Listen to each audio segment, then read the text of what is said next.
நீங்கள் பார்த்துக் கொண்டிருப்பது உங்கள் விஜய்.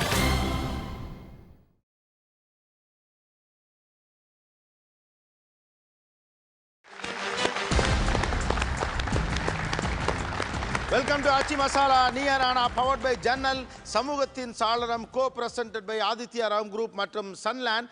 ஒவ்வொரு துளியிலும் எனர்ஜி. அனைவருக்கும் கோபிநாத்தின் அன்பு வணக்கம். நம்ம தேசத்தில் நீண்ட நெடுங்காலமாக விவாதிக்கப்பட்டு கொண்டே இருக்கக்கூடிய ரெண்டு முக்கியமான விஷயம் இருக்குது. நிறைய விஷயங்கள் விவாதிக்கப்படுது அப்படின்னாலும் கூட தொடர்ச்சியாக விவாதத்திற்கு நம்ம எடுத்துக்கொள்ளக்கூடிய விஷயமாக ரொம்ப சீரியஸாக பார்க்கக்கூடியதில் ஒன்று இந்த எஃப்டிஐ, ஃபாரின் டைரக்ட் இன்வெஸ்ட்மெண்ட், அந்நிய நாட்டினுடைய நேரடி முதலீடு. அப்புறம் அதில் இருக்கக்கூடிய ரீட்டைல் செக்டர், சில்லறை வணிகத்திலும் கூட அந்நிய முதலீடுகள். 25 வருஷத்துக்கு முன்னாலே நம்ம உலகமயமாக்கலுக்கு பிறகு இந்த கதவுகளெல்லாம் திறந்து விட்டுட்டாலும் கூட இன்னமும் கூட அதனுடைய சாதக பாதகங்கள் பற்றி தொடர்ந்து பேசிக்கொண்டே இருக்கிறோம். அறிவு தளத்திலும் உணர்வு தளத்திலும் அதை விவாதித்து கொண்டே இருக்கிறோம். அதுபோலவே ரொம்ப காலமாக விவாதிக்கப்படக்கூடிய இன்னொரு மிக முக்கியமான விஷயம் விவசாயம். குறிப்பாக விவசாயத்திற்குள் அறிவியல் அப்படின்னு ஒன்று வர ஆரம்பித்த காலகட்டத்தில் இருந்தே இதனுடைய சாதக பாதகங்கள் குறித்து, இதனுடைய பிரச்சனைகள் குறித்து, இதனுடைய நீக்குப்போக்குகள் குறித்து எல்லா மட்டங்களிலும் தொடர்ந்து நாம் அதை விவாதித்து கொண்டே இருக்கிறோம். அந்த விவசாயம் என்கிற ஒரு விஷயத்தை தான் இன்னைக்கு நீயானா பேச போகிறது. அதனுடைய பெரிய சைஸில் அதை பேசணும் அப்படின்னு ஆசைப்படுறோம். பொதுவாக விவசாயம் அப்படின்னு வருகிற போது ஒரு புனிதப்படுத்தல் எப்பொழுதுமே அது உண்டு. அதை ஒரு ஒரு ஒரு ஒரு ஒரு ஹோலிஸ்டிக் ஃபீலோடு நம்ம பார்க்கக்கூடிய பழக்கம் நமக்கு இருக்குது. அதையும் தாண்டி அதோடைய யதார்த்தங்களை அறிவு ரீதியான பார்வையிலிருந்தும் உவத்தல் காய்த்தல் இன்றி பார்க்கணும் அப்படிங்கிற ஒரு ஃபுல் ஸ்கெட்சோடு தான் இந்த ஷோவை நம்ம அணுகிறோம். நிறைய கெஸ்ட் வந்திருக்காங்க. ஆக்சுவலாக எல்லாருமே இங்கே ஒரு பார்ட்டிசிபெண்ட்டாக இங்கே உட்காந்துருக்காங்க. இந்த பக்கம் இன்னமும் கூட சில பேர் வர வேண்டியிருக்கு. முதல்ல திரு பாமையன் அவர்களுக்கு எங்களுடைய தேங்க்ஸ் சொல்லிக்கிறோம். ரொம்ப நன்றி. ஆக்சுவலாக இன்றைக்கி இருக்கக்கூடிய நம்முடைய தமிழ் சூழலில் இயற்கை விவசாயம் அல்லது நம்முடைய பாரம்பரிய விவசாயம் அப்படிங்கிறதுக்கான அத்தாரிட்டியாக கூட திரு பாமையன் அவர்களை நாங்கள் கருதுகிறோம். And is a legacy of Nammalvar அப்படின்னு சொல்லலாம். வாழ்த்துக்கள் சார், தேங்க்ஸ் ஃபார் கமிங். ரொம்ப சந்தோஷம். இவர் ஸ்ரீதர் சுப்பிரமணியம், அவர் நிறைய விஷயங்கள் பற்றி எழுதிட்டு இருக்கார் தொடர்ந்து. எக்கனாமிக்ஸ், அப்புறம் விவசாயம். அடுத்தது திரு செந்தமிழன், எங்களை மாதிரி ரிப்போர்ட்டாக இருந்தவர், ஊடகத்துக்குள்ளே இருந்தவர், இப்பவும் இருக்கிறாரு, ஊடகத்துக்குள்ளேயும் இருக்கிறாரு, திரைப்பட இயக்குனராகவும் இருக்கிறாரு. ஆனால் ஊரில் விவசாயம் சார்ந்த நடவடிக்கைகள், விவசாயம் எல்லாத்துலேயும் பங்கெடுக்கிறாரு. ஒரு ஆக்டிவிஸ்டாகவும் செயல்படுறாரு. தேங்க்ஸ் செந்தமிழன். செந்தமிழனுக்கு வணக்கம். அடுத்தது பக்கத்தில் உட்காந்துருக்க ஒரு டாக்டரேட் வாங்கினவர், அவருடைய சப்ஜெக்டில் அவர் ரொம்ப ஸ்ட்ராங்கானவர். இன்னொரு பக்கம் எக்காலஜிங்கிற ஏரியா அவருடைய மெயின் ஏரியா. பட் அதை தாண்டி எல்லாவற்றையும் விட தாவரவியல் அப்புறம் விவசாயம் சார்ந்த விஷயங்களில் தொடர்ந்து ஆய்வுகளை செஞ்சுட்டே இருக்கக்கூடிய ஒருத்தர். பர்சனலாக அதன் மீது இருக்கக்கூடிய பிரியத்தினால இப்போ கூட அதை செஞ்சுட்டு இருக்காரு திரு அழகேச பாண்டியன் அவர்கள். Let's welcome. And then Elango Kallanai, அதாவது பாடத்திட்ட வடிவங்களை உருவாக்குதல், இங்கிலீஷ் லிட்ரேச்சர். அவர் பாடத்திட்ட வடிவங்களை உருவாக்குதல்ங்கிற ஒரு பணி, இதெல்லாத்தையும் தாண்டி ஊரில் விவசாயம் பார்த்துட்டு இருக்காரு. அது சம்பந்தமான வேலைகளையும் தொடர்ந்து ஈடுபட்டுகிட்டே இருக்கார். Let's welcome Elango Kallanai. PA Krishnan அவர்கள் வந்துட்டார். ஆங்கிலத்திலும் தமிழிலும் ரொம்ப அற்புதமாக தன்னுடைய கருத்துக்களை முன்வைக்கக்கூடியவர், எழுத்தாளர். டெல்லியில் மிகப்பெரிய உயர் பதவிகளில் இருந்தவர். அவங்க தந்தையார் கம்பராமாயணத்தில் ஒரு பெரிய ஸ்காலர். Let's welcome. வணக்கம் சார். தேங்க்யூ. இங்கே வந்திருக்கக்கூடிய மற்றவர்களுக்கும் நீயானா தன்னுடைய வணக்கத்தை சொல்லிக் கொள்கிறது.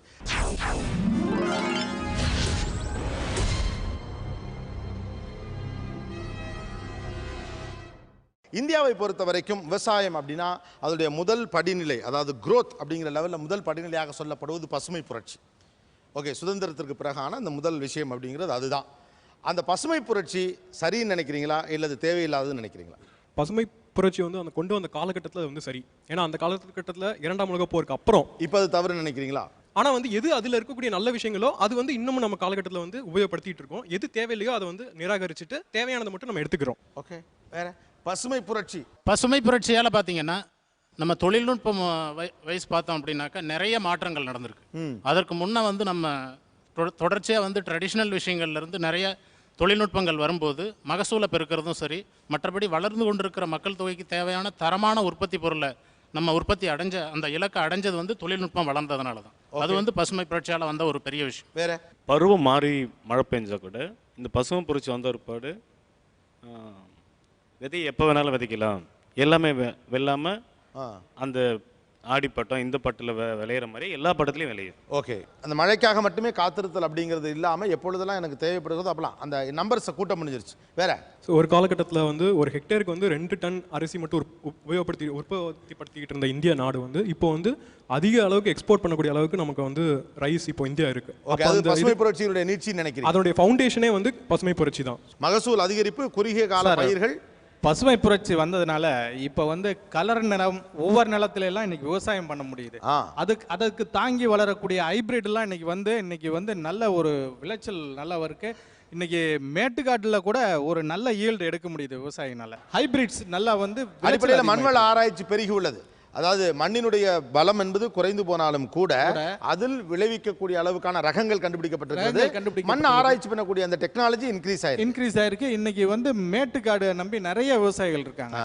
அவங்களோட வாழ்வாதாரம் கூட இப்போ நல்ல ஒரு அளவுக்கு இந்த பசுமை புரட்சினால இந்த ஹைபிரிட் கடலை இந்த மாதிரி கொள்ளு விஷயம் இதெல்லாம் வந்ததுனால கொஞ்சம் ஈல்டு அவங்களால அதிகமாக எடுக்க முடிஞ்சது. ஓகே.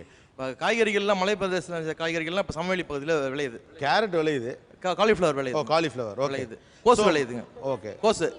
ஓகே. மலைப்பகுதிகளில் விளைந்த காய்கறிகளை கூட சமவெளிக்கு கொண்டு வந்திருக்கிறாங்க. ஓகே. வேற தண்ணி ஒரு குறிப்பிட்ட இடத்துல இருந்து ரொம்ப பக்கத்தில் மட்டும்தான் பயிர் பண்ண முடியும். அதாவது கவலை இது மாதிரியான விஷயங்கள் வச்சு நம்ம பயிர் பண்ணிட்டு இருந்தோம். இப்போ பார்த்தீங்கன்னா நீங்கள் ஒரு 6லேருந்து 8 கிலோமீட்டர் 15 கிலோமீட்டர் 20 கிலோமீட்டருக்கு அப்புறம் இருந்து கூட பார்த்தீங்கன்னா தண்ணியை பம்ப் பண்ணி எடுத்துகிட்டு பயிர் பண்ணுறோம். ஓகே. பசுமை புரட்சியினால நீர் மேலாண்மை என்பது நமக்கு தெரிஞ்சு ஓகே பெருக்கம் அடைஞ்சது. ஏறு நிலத்துக்கு தண்ணியை கொண்டு வர முடிஞ்சு நம்மளால. வேற கீழே ஸ்ரீத சுப்ரமணியம். நார்மன் போர்லாக்னு அந்த ஃபாதர் ஆஃப் கிரீன் ரெவல்யூஷனுக்கு பசுமை புரட்சியின் தந்தைன்னு சொல்லுவாங்க. அவர் கிட்டத்தட்ட ஒரு 100 கோடி பேரை சாவுலேருந்து காப்பாற்றிருக்கார் அப்படின்னு சொல்லுவாங்க. அவருக்கு நோபல் பரிசுலாம் கிடைச்சிது. அது இந்த பழமையான விவசாய முறையில் கண்டிப்பாக அந்த மக்கள் தொகை பெருக்கத்தை கண்டிப்பாக அவங்களுக்கு சாப்பாடு போட்டிருக்க முடியாது. அது ஒரு முக்கியமான விஷயம். ரெண்டாவது இந்தியா நம்ம 60களில் கோதுமையெல்லாம் நம்ம இறக்குமதி வருஷத்துக்கு ஒரு 10 டன் இறக்குமதி பண்ணி நம்ம இறக்குமதின்னு சொல்ல முடியாது, கிட்டத்தட்ட பிச்சைன்னு சொல்லணும். அந்த லெவலில் இருந்தால் ஒரு நாடு இன்றைக்கி ஒரு one of the major exporters, ஒரு முக்கியமான ஒரு அரிசி ஏற்றுமதி செய்யும் நாடுகள் இந்தியா ஒன்றா இருக்குது. ஸோ அந்த லெவலுக்கு ஆறுனது. 3வது முக்கியமான விஷயம் நம்ம சுதந்திர இந்தியாவின் கதை நீ பார்த்தீங்கன்னா பசுமை புரட்சி ஒரு முக்கியமான கதை. அது அந்த ஒரு ஏன்னா 91க்கு அப்புறம் தான் எக்கனாமிக் ரிஃபார்ம்ஸ் மற்ற துறைகளிலெல்லாம் ஐடி கீட்டு மற்ற துறைகள்லாம் முன்னேற்றம் வந்தது. அது வரைக்கும் நம்மளுக்கு ஒரு 60கள் 70களில் ஒரு நம்மளை காப்பாற்றி ஓரளவுக்கு சுதந்திர இந்தியாவையோ நம்ம ஜனநாயகமோ எந்த விஷயத்தையோ நம்மளால் மேனேஜ் பண்ண முடிஞ்சதுக்கு முக்கியமான காரணம் நம்ம பசுமை புரட்சி நடத்தி எல்லாருக்கும் நிறைய பேர் சாகாமல் காப்பாற்றின ஒரே முக்கியமான விஷயம். ஓகே. அது நிறைய பேர் சாகாமல் காப்பாற்றினது ஒரு ரெவல்யூஷன். பி. கிருஷ்ணன் சார். பசுமை புரட்சியினுடைய அது முக்கியத்துவத்தை நம்ம ரொம்ப குறைத்து மதிப்பிடும் தான் நினைக்கிறேன். ஏன்னா சில புள்ளிவிவரங்கள் இருக்குது, அதை நான் கொடுக்க விரும்புகிறேன். நம்ம 1970 வரையும் 69-70 வரையும் நம்முடைய ஃபுட் ப்ரொடக்ஷன் நம்முடைய ஃபுட் ப்ரொடக்ஷன் 50 மில்லியன் டன்ஸ் இருந்தது, 50 மில்லியன் டன். இன்றைக்கி அது 260 மில்லியன் டன். அது காரணம் பசுமை புரட்சி தான், அதில் சந்தேகமே கிடையாது. இன்னொரு முக்கியமான விஷயம் ஆயில் சீட்ஸை பற்றி எதுவுமே பேசவே இல்லை. ஆயில் சீட்ஸ் இந்தியாவில் 71ல் 570 மில்லியன் டன், இந்தியாவில் 570 கிலோகிராம் பெர் ஹெக்டேர் உருவாக்கிட்டு இருந்தது. அப்போது இன்றைக்கி அவனுடைய ஈல்டு 1303 பங்கு, கிட்டத்தட்ட 3 பங்கு கூடியிருக்கு. இதனால் என்னாச்சு, இதனுடைய பசுமை புரட்சியுடைய நீட்சியாக நமக்கு இந்த ஒயிட் ரெவல்யூஷன், வெள்ளை புரட்சி வந்தது. வெள்ளை புரட்சி அது நம்ம நினைத்து பார்க்க முடியாத ஒரு புரட்சி. அதாவது நான் சின்ன வயசில் இருக்கும்போது பாலுக்கு அலையாலேன்னு அலையும். பால் எங்கள் ஊரில் பால் வாங்குறதுன்னா 100 மில்லிகிராம் வாங்குவாங்க, 200 மில்லிகிராம் வாங்குவாங்க. இப்போ அதெல்லாம் கிடையவே கிடையாது. அதுக்கு என்ன காரணம்? அப்போ பாலோட ப்ரொடக்ஷன் எங்கிட்ட ஃபிகர் இருக்கு 17 மில்லியன் டன். இன்றைக்கி எவ்வளோ தெரியுமா? அது 132 மில்லியன் டன். நம்ம பால் எங்கேயோ போயிட்டோம். இது எல்லாத்துக்கும் காரணம் சி. சுப்பிரமணியத்தினுடைய அந்த ஒரு தொலைநோக்கினால இது எம். எஸ். சுவாமிநாதன் இவங்க எல்லாம் இருந்தாங்க. இதனுடைய பின்விளைவுகள் இருக்கும். பின்விளைவு இல்லை நான் சொல்ல மாட்டேன். அதை பற்றி பேசணும் நம்ம பேசணும் நிச்சயம். ஆனால் பின்விளைவு இல்லாமல் எந்த ஒரு கருவியும் நம்ம உபயோகிக்க முடியாது. அவர் பி. கிருஷ்ணன் ஒரு விஷயம் சொன்னார், பசுமை புரட்சியுடைய நீட்சியாக வெண்மை புரட்சி இங்கே வந்தது. அது மாதிரி பசுமை புரட்சியுடைய நீட்சியாக அதோடைய பை ப்ராடக்டாக என்னென்ன இங்கே நடந்துச்சுன்னு நினைக்கிறீங்க? கால்நடைகள், முயல் வளர்ப்பு, மீன் வளர்ப்பு, இதெல்லாமே பசுமை புரட்சி சார்ந்து தான் சார் வந்தது. அதாவது வெரைட்டிஸ் இம்போர்ட் பண்ணாங்க நிறையா. அதாவது அதுக்கு முன்னாடி நாட்டு பசு தான் வளர்த்தாங்க நம்ம ஊர்லலாம். இப்போ சிந்து, ஜெர்சி அந்த மாதிரி பல இன பசுக்கள், ஆடு எல்லாமே, மஷ்ரூம் கூட சொல்லலாம், இதெல்லாமே அது சார்ந்து தான் வந்தது. ஓகே. இல்லை பேசிக்காக இப்போ அவர் சொன்ன மாதிரி ஆயில் சீட் ப்ரொடக்ஷன் இன்க்ரீஸ் ஆச்சு. ஆனால் அதில் வந்த புண்ணாக்கு, மக்காச்சோளம், இந்த மாதிரி மற்ற விதைகள்லாம் கோழி பண்ணைக்கு யூஸ் ஆச்சு. அதனால அகைன் முட்டை உற்பத்தியும் கோழி உற்பத்தியும் poultry industry நிறையவே வளர்ந்துச்சு. எக்ஸ்டெண்ட் ஆச்சு. ஓகே. அதாவது பசுமை புரட்சியினால ரொம்ப முக்கியமான ஒரு மாற்றம் இந்தியாவில் என்ன வந்ததுன்னா, டிரான்ஸ்போர்ட் போக்குவரத்து வந்து ஊராக போக்குவரத்து வந்தது காரணம். தமிழ்நாட்டிலே பார்த்தீங்கன்னா ஊராக போக்குவரத்து காரணம் வந்து பசுமை புரட்சினால. அந்த நிறைய விவசாயிகள் பணம் வந்ததுனால அவன் எங்கள் ஊருக்கு வண்டி வரணும், அது மாதிரி நிறைய இருக்குது. இன்னொரு முக்கியமான ஒரு விஷயம் என்ன, பஞ்சாப் எடுத்துங்க. பஞ்சாபில் வந்து 1966 வந்து விஸ்கி கன்சம்ஷன் வந்து ரொம்ப கம்மியாக இருந்தது. பசுமை புரட்சி நிறைய வந்தோடனே லிக்கர் கன்சம்ஷன் வந்து ரொம்ப அதிகமாகிடுது. பஞ்சாப் ரொம்ப ரொம்ப அதிகமாகிடுது. அதனால் அந்த இண்டஸ்ட்ரி, லிக்கர் இண்டஸ்ட்ரி வேறு அங்கே நிறைய வந்தது. இது மாதிரி நிறைய அதனுடைய பசுமை புரட்சியினால் வந்த மாற்றங்கள் தொழில்நுட்ப அளவிலும் அல்லது நம்மளுடைய சொந்த வாழ்க்கை அளவிலும் ஏற்பட்ட மாற்றங்கள் வந்து கணக்கிலே அடங்க முடியாதவை. தொடர்ந்து பேசுவோம் ஒரு சிறிய இடைவெளிக்கு பிறகு. இது ஆச்சி மசாலா நீயா நானா பவர்ட் பை ஜன்னல், சமூகத்தின் சாளரம், co presented by Aditya Ram group மற்றும் சன்லேண்ட், ஒவ்வொரு தொழிலும் energy.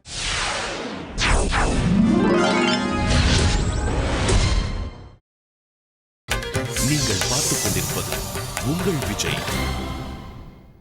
Welcome back to Aachi Masala Neeya Naana powered by ஜன்னல், சமூகத்தின் சாளரம், co presented by Aditya Ram group மற்றும் சன்லேண்ட், ஒவ்வொரு தொழிலும் எனர்ஜி.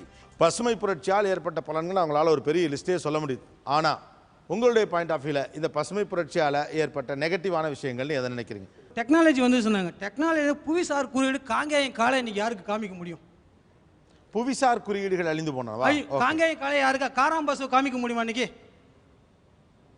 காராம்பசு எங்கே இருக்குன்னு தேடி பார்க்கணும். பசுமை புரட்சி வந்துருச்சுன்னு சொன்னாங்க, வளர்ந்துன்னு சொன்னாங்க, ஒத்துக்கிறோம். ஆனால் பசுமை புரட்சி வருவதற்கு முன்னால் நாங்கள் விவசாயம் பண்ணுகிற போது நாங்களே எங்களுக்கு இருந்த நாட்டெருவை போட்டு நாங்கள் விவசாயம் பண்ணி ஒழுங்காக கடன் இல்லாமல் இருந்தோம். இந்த பசுமை புரட்சிக்காரங்க வந்ததுனால வங்கியில் பூரா கடனை கொடுக்க சொல்லி அந்த ஏதோ ஒரு கான்செப்டில் அந்த பயிர் அழிஞ்சு போச்சுன்னா ஒட்டுமொத்த கடன்காரனால தான் மிச்சம். ஓகே, வங்கி வந்துச்சு, கடன் ஆகி போச்சு. ஆனால் அதுக்கு முன்னாடி பார்த்தீங்கன்னா யாரும் கடனால தொந்தரவு இல்லை, தொல்லையில் தற்கொலை பண்ணிட்டாங்கன்னு இல்லை.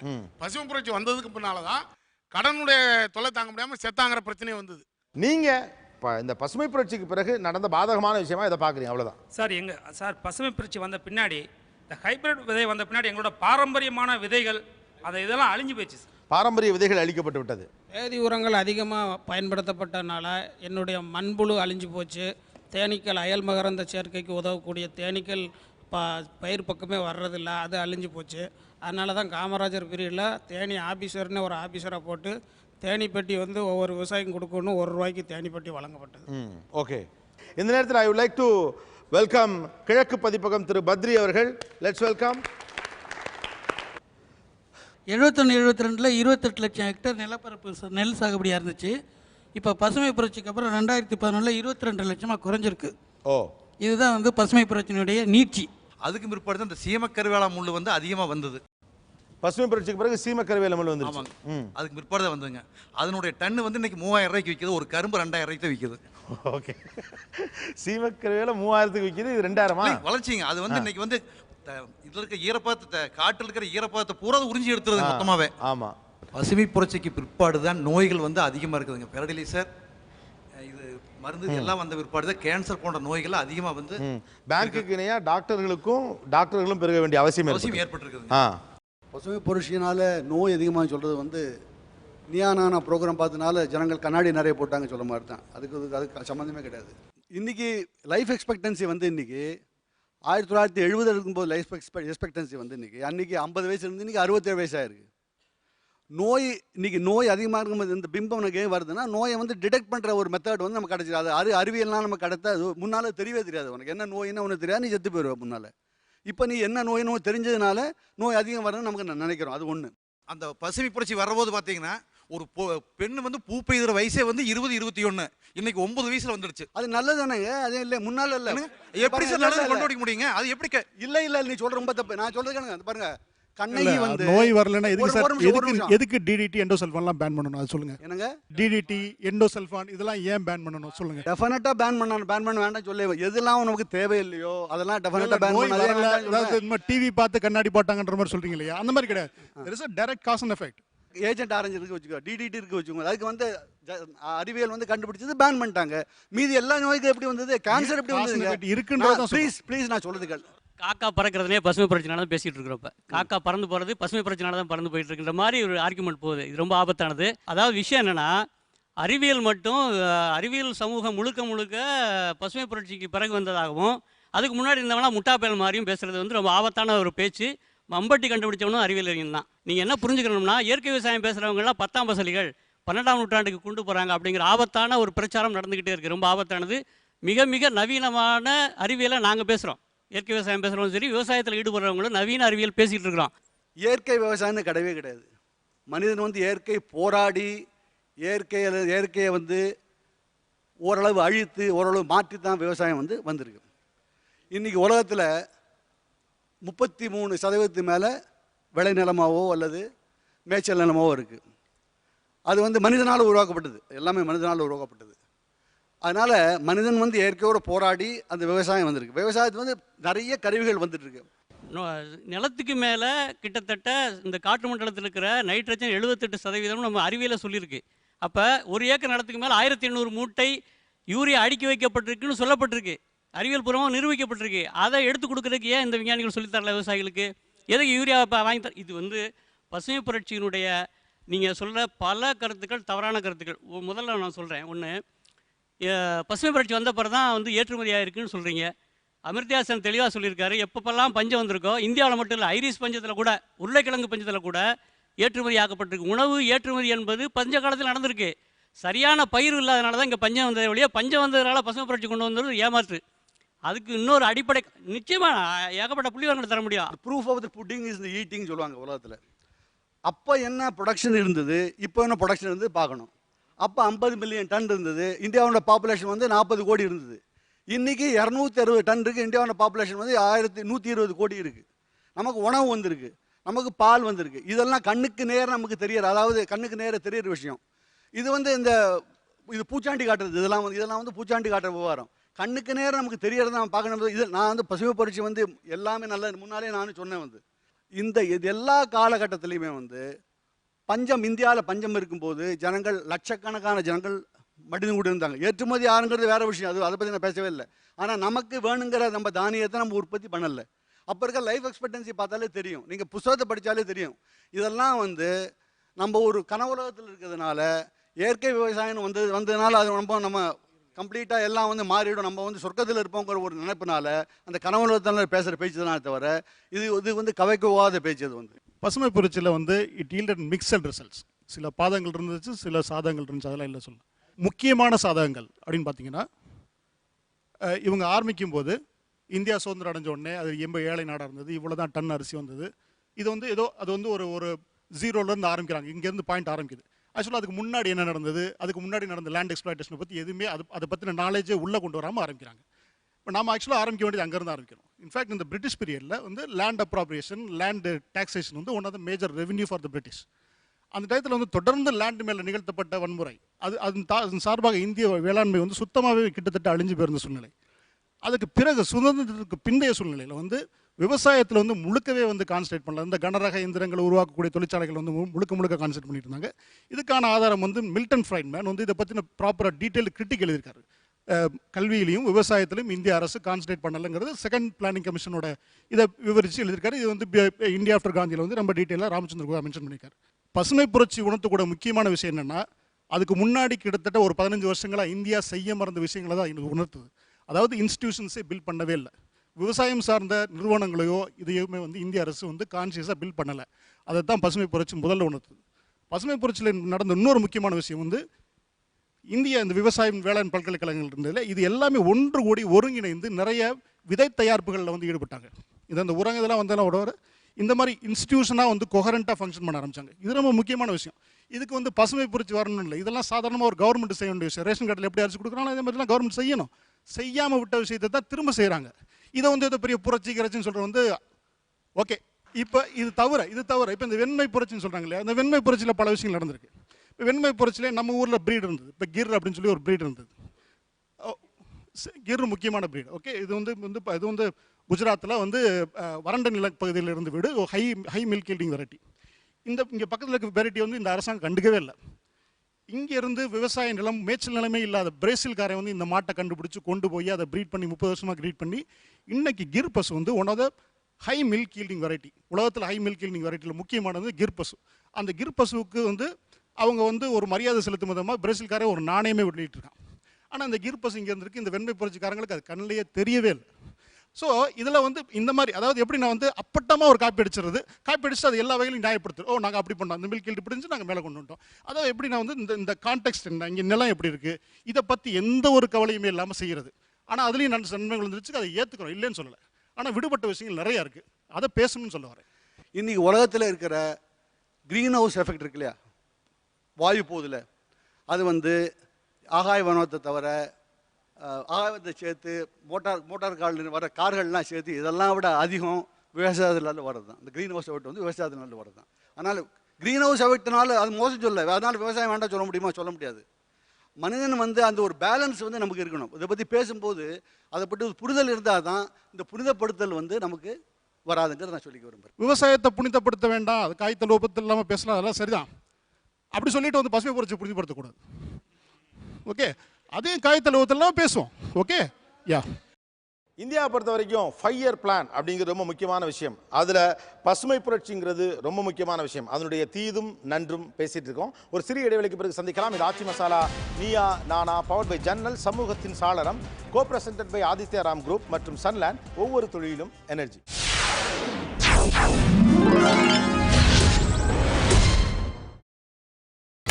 நீங்கள் பார்த்துக் கொண்டிருப்பது உங்கள் Vijay. Welcome back to Aachi Masala Neeya Naana powered by ஜன்னல், சமூகத்தின் சாளரம், co presented by Aditya Ram group மற்றும் சன்லேண்ட், ஒவ்வொரு தொழிலும் எனர்ஜி.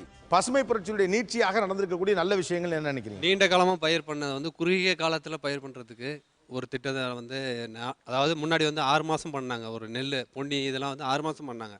இப்போ வந்து குறுகிய காலத்துக்கு கொண்டு வந்துட்டாங்க. ஒரு 3 மாதம் 2 மாதம் இது மாதிரி கொண்டு வந்துட்டாங்க. இப்போ கீரையெல்லாம் எடுத்துக்கிட்டிங்கன்னா 40 நாள், வெண்டிக்காயெல்லாம் எடுத்துக்கிட்டா 40 நாள், வாட்டர் மெலன் எடுத்துக்கிட்டா 40 நாள், இது மாதிரி ஒரு டெக்னாலஜி வந்துருச்சு. இதெல்லாம் பசுமை புரட்சியில் வந்தது தான். அதாவது இந்த ஹைப்ரிட் சொன்னாங்க இல்லையா, குறுகிய கால ரகங்களை வந்து நாங்கள் தான் கொண்டு வந்தோம் பசுமை புரட்சியில். தப்பு. ஏகப்பட்ட நெல் இன்னமும் இருக்குது, நான் கண்டுபிடிச்சி வச்சுருக்கிறோம். பூங்கார் இருக்குது, குள்ளக்கார் இருக்குது, கார் வகை நெல் எக்கச்சக்கமாக இருக்குது. 70 நாளில் 90 நாளில் இருக்குது, எக்கச்சக்கம் இருக்குது. இதெல்லாம் பொய் சொல்லக்கூடாது. அது மட்டும் இல்லாமல் நீங்கள் பசுமை புரட்சியில் வந்து 2 3 சோதா விதையை போய் வீரிய விதைங்கிறீங்க, வறட்சியை தாங்காது, அது வந்து நோய் எதிர்ப்பாற்றல் கிடையாது. எங்கே அது நீங்கள் போய் அது வீரிய விதைன்னு எதுக்கு போய் சொல்கிறீங்க? பூச்சி மருந்துங்கிறீங்க, அது கொல்றது. ஒரு பாட்டில் எடுத்து மாலத்தேனை குடிச்சிங்கன்னா ஆரோக்கியமாக இருப்போமா? அதை மருந்துன்னு சொல்லி இங்கே பொய்யா விவசாயிகள்ட்ட ஏமாற்றிட்டு இருக்கீங்க. அது வந்து பூச்சிக்கொல்லிமில்ல, பயோசைடு, உயிர்கொல்லி. அப்போ இந்த மாதிரியான ஆபத்தான விஷயங்களை கொண்டாந்து பரப்பிட்டு விவசாயம் மேலே பழிய போட்டு, விவசாயம் வெற்றி அடைஞ்சிருந்துச்சு, பசுமை புரட்சி வெட்டினா விவசாயிகள் பூரா இன்றைக்கி கார் வச்சுருக்கணும் சார். எந்த விவசாயி கார் வச்சுருக்கிறான் சொல்லுங்கள் பார்க்கலாம். இதை வாங்கி பூச்சிக்கொல்லி விற்றவனும் உரத்தை விற்றவனும் இன்றைக்கி காரில் போயிட்டுருக்கிறான், ஃப்ளைட்டில் போயிட்டுருக்கிறான். என்ன புரட்சி நடந்திருக்கு? அடிப்படையில் என்ன ஃபுட் கிரைசிஸ் இந்தியாவில் வந்தது காரணம் வந்து நிறைய கமர்ஷியல் கிராப்ஸு, நிறைய பிளான்டேஷன் கொண்டு வந்தது பிரிட்டிஷ் அரசு. காடுகளை அழித்து மிகப்பெரிய அளவில் டீ எஸ்டேட்ஸையும் அது மாதிரி சவுக்கு இந்த மாதிரி ஹில் ஸ்டேஷன்ஸில் போட்டதில் வந்து பெரிய அளவில் அன்றைக்கே வந்து அது ஒரு பெரிய டேமேஜ். அதுக்கப்புறம் வந்து நீங்கள் பெங்கால் ஃபெமைனை பற்றி நீங்கள் எடுத்து பார்த்தீங்கன்னா கேஞ்சட்டிக் பிளேனில் நடந்த அந்த பெங்கால் ஃபெமைனை பற்றி அமிதாப் கோஷோட சி ஆஃப் பாப்பிஸ் நீங்கள் ஒரு வாட்டி படிச்சிங்கன்னா தெரியும். அந்த நாவல் நீங்கள் படிச்சிருப்பீங்கன்னு நினைக்கிறேன். அதில் ஒரு பெரிய டிஸ்கிரிப்ஷன் வருது. என்னென்னா வந்து உங்களுக்கு சைனாவுக்கு கஞ்சா உற்பத்தி பண்ணி அந்த பாப்பி சீட்ஸை போட்டு அதை ஏற்றுமதி பண்ணுற வேலையை இந்த வெள்ளை அரசாங்கம் செய்து கொண்டிருந்தது. அதை பற்றியான குறிப்பை நீங்கள் அதுலேயே நீங்கள் பாருங்கள், எத்தனை ரெஃபரன்சஸ் இருக்குன்னு. அவங்க இரிகேஷனுமே வந்து மிகப்பெரிய அளவில் கமர்ஷியல் கிராப்ஸுக்கு தான் ரொம்ப முக்கியத்துவம் கொடுத்தாங்களே வழிய உணவு உற்பத்தியில் அவங்க கான்சென்ட்ரேட் பண்ணல. அதைத்தான் ரீபில்ட் பண்ணிட்டு இருந்தோம். அதை பற்றி தான் நம்ம திருப்பி பேசணும். இந்தியாவில் முன்னாடி எத்தனை வாட்டி பிரிட்டிஷ்க்கு முன்னாடி பஞ்சம் வந்திருக்குன்னு நீங்கள் ஒரு கணக்கு சொல்லுங்கள், அதுக்கப்புறம் எத்தனை வாட்டி பஞ்சம் வந்திருக்குன்னு பேசுவோம். அதாவது இறையனார் கலவரில் பாண்டிய நாடு பன்னீரி ஆண்டு வர்க்கடஞ்சென்றது அப்படின்னு வந்திருக்கு. அதனால் முன்னால் பஞ்சமில்லை சொல்கிறதுலாம் வந்து எனக்கு தெரியும். அப்புறம் முகல் டயத்தில் வந்து முகல் ஹிஸ்ட்ரி படித்தவங்களுக்கு தெரியும், பஞ்சம் வரும்போது மனிதன் சாப்பிடக்கூடிய நிலைமை அளவு கூட இந்தியாவில் பஞ்சம் வந்திருக்கு. பஞ்சம் இல்லைன்னு சொல்கிறதெல்லாம் வந்து கட்டுக்கதை, அது நம்பவே முடியாது. ஒன்று. ரெண்டாவது வந்து பிரிட்டிஷ்காரன் வந்து உங்களுக்கு நிலத்துலேருந்து வரி வசூலிக்கிறாங்கிறீங்க. எப்போ வரி அதிகம் வரும்? விளைச்சல் அதிகமாக தான் வரி அதிகம் வரும். விளைச்சல் அதிகம்லாம் வரி எப்படி வரும்? வரி எப்படி? மூணாவது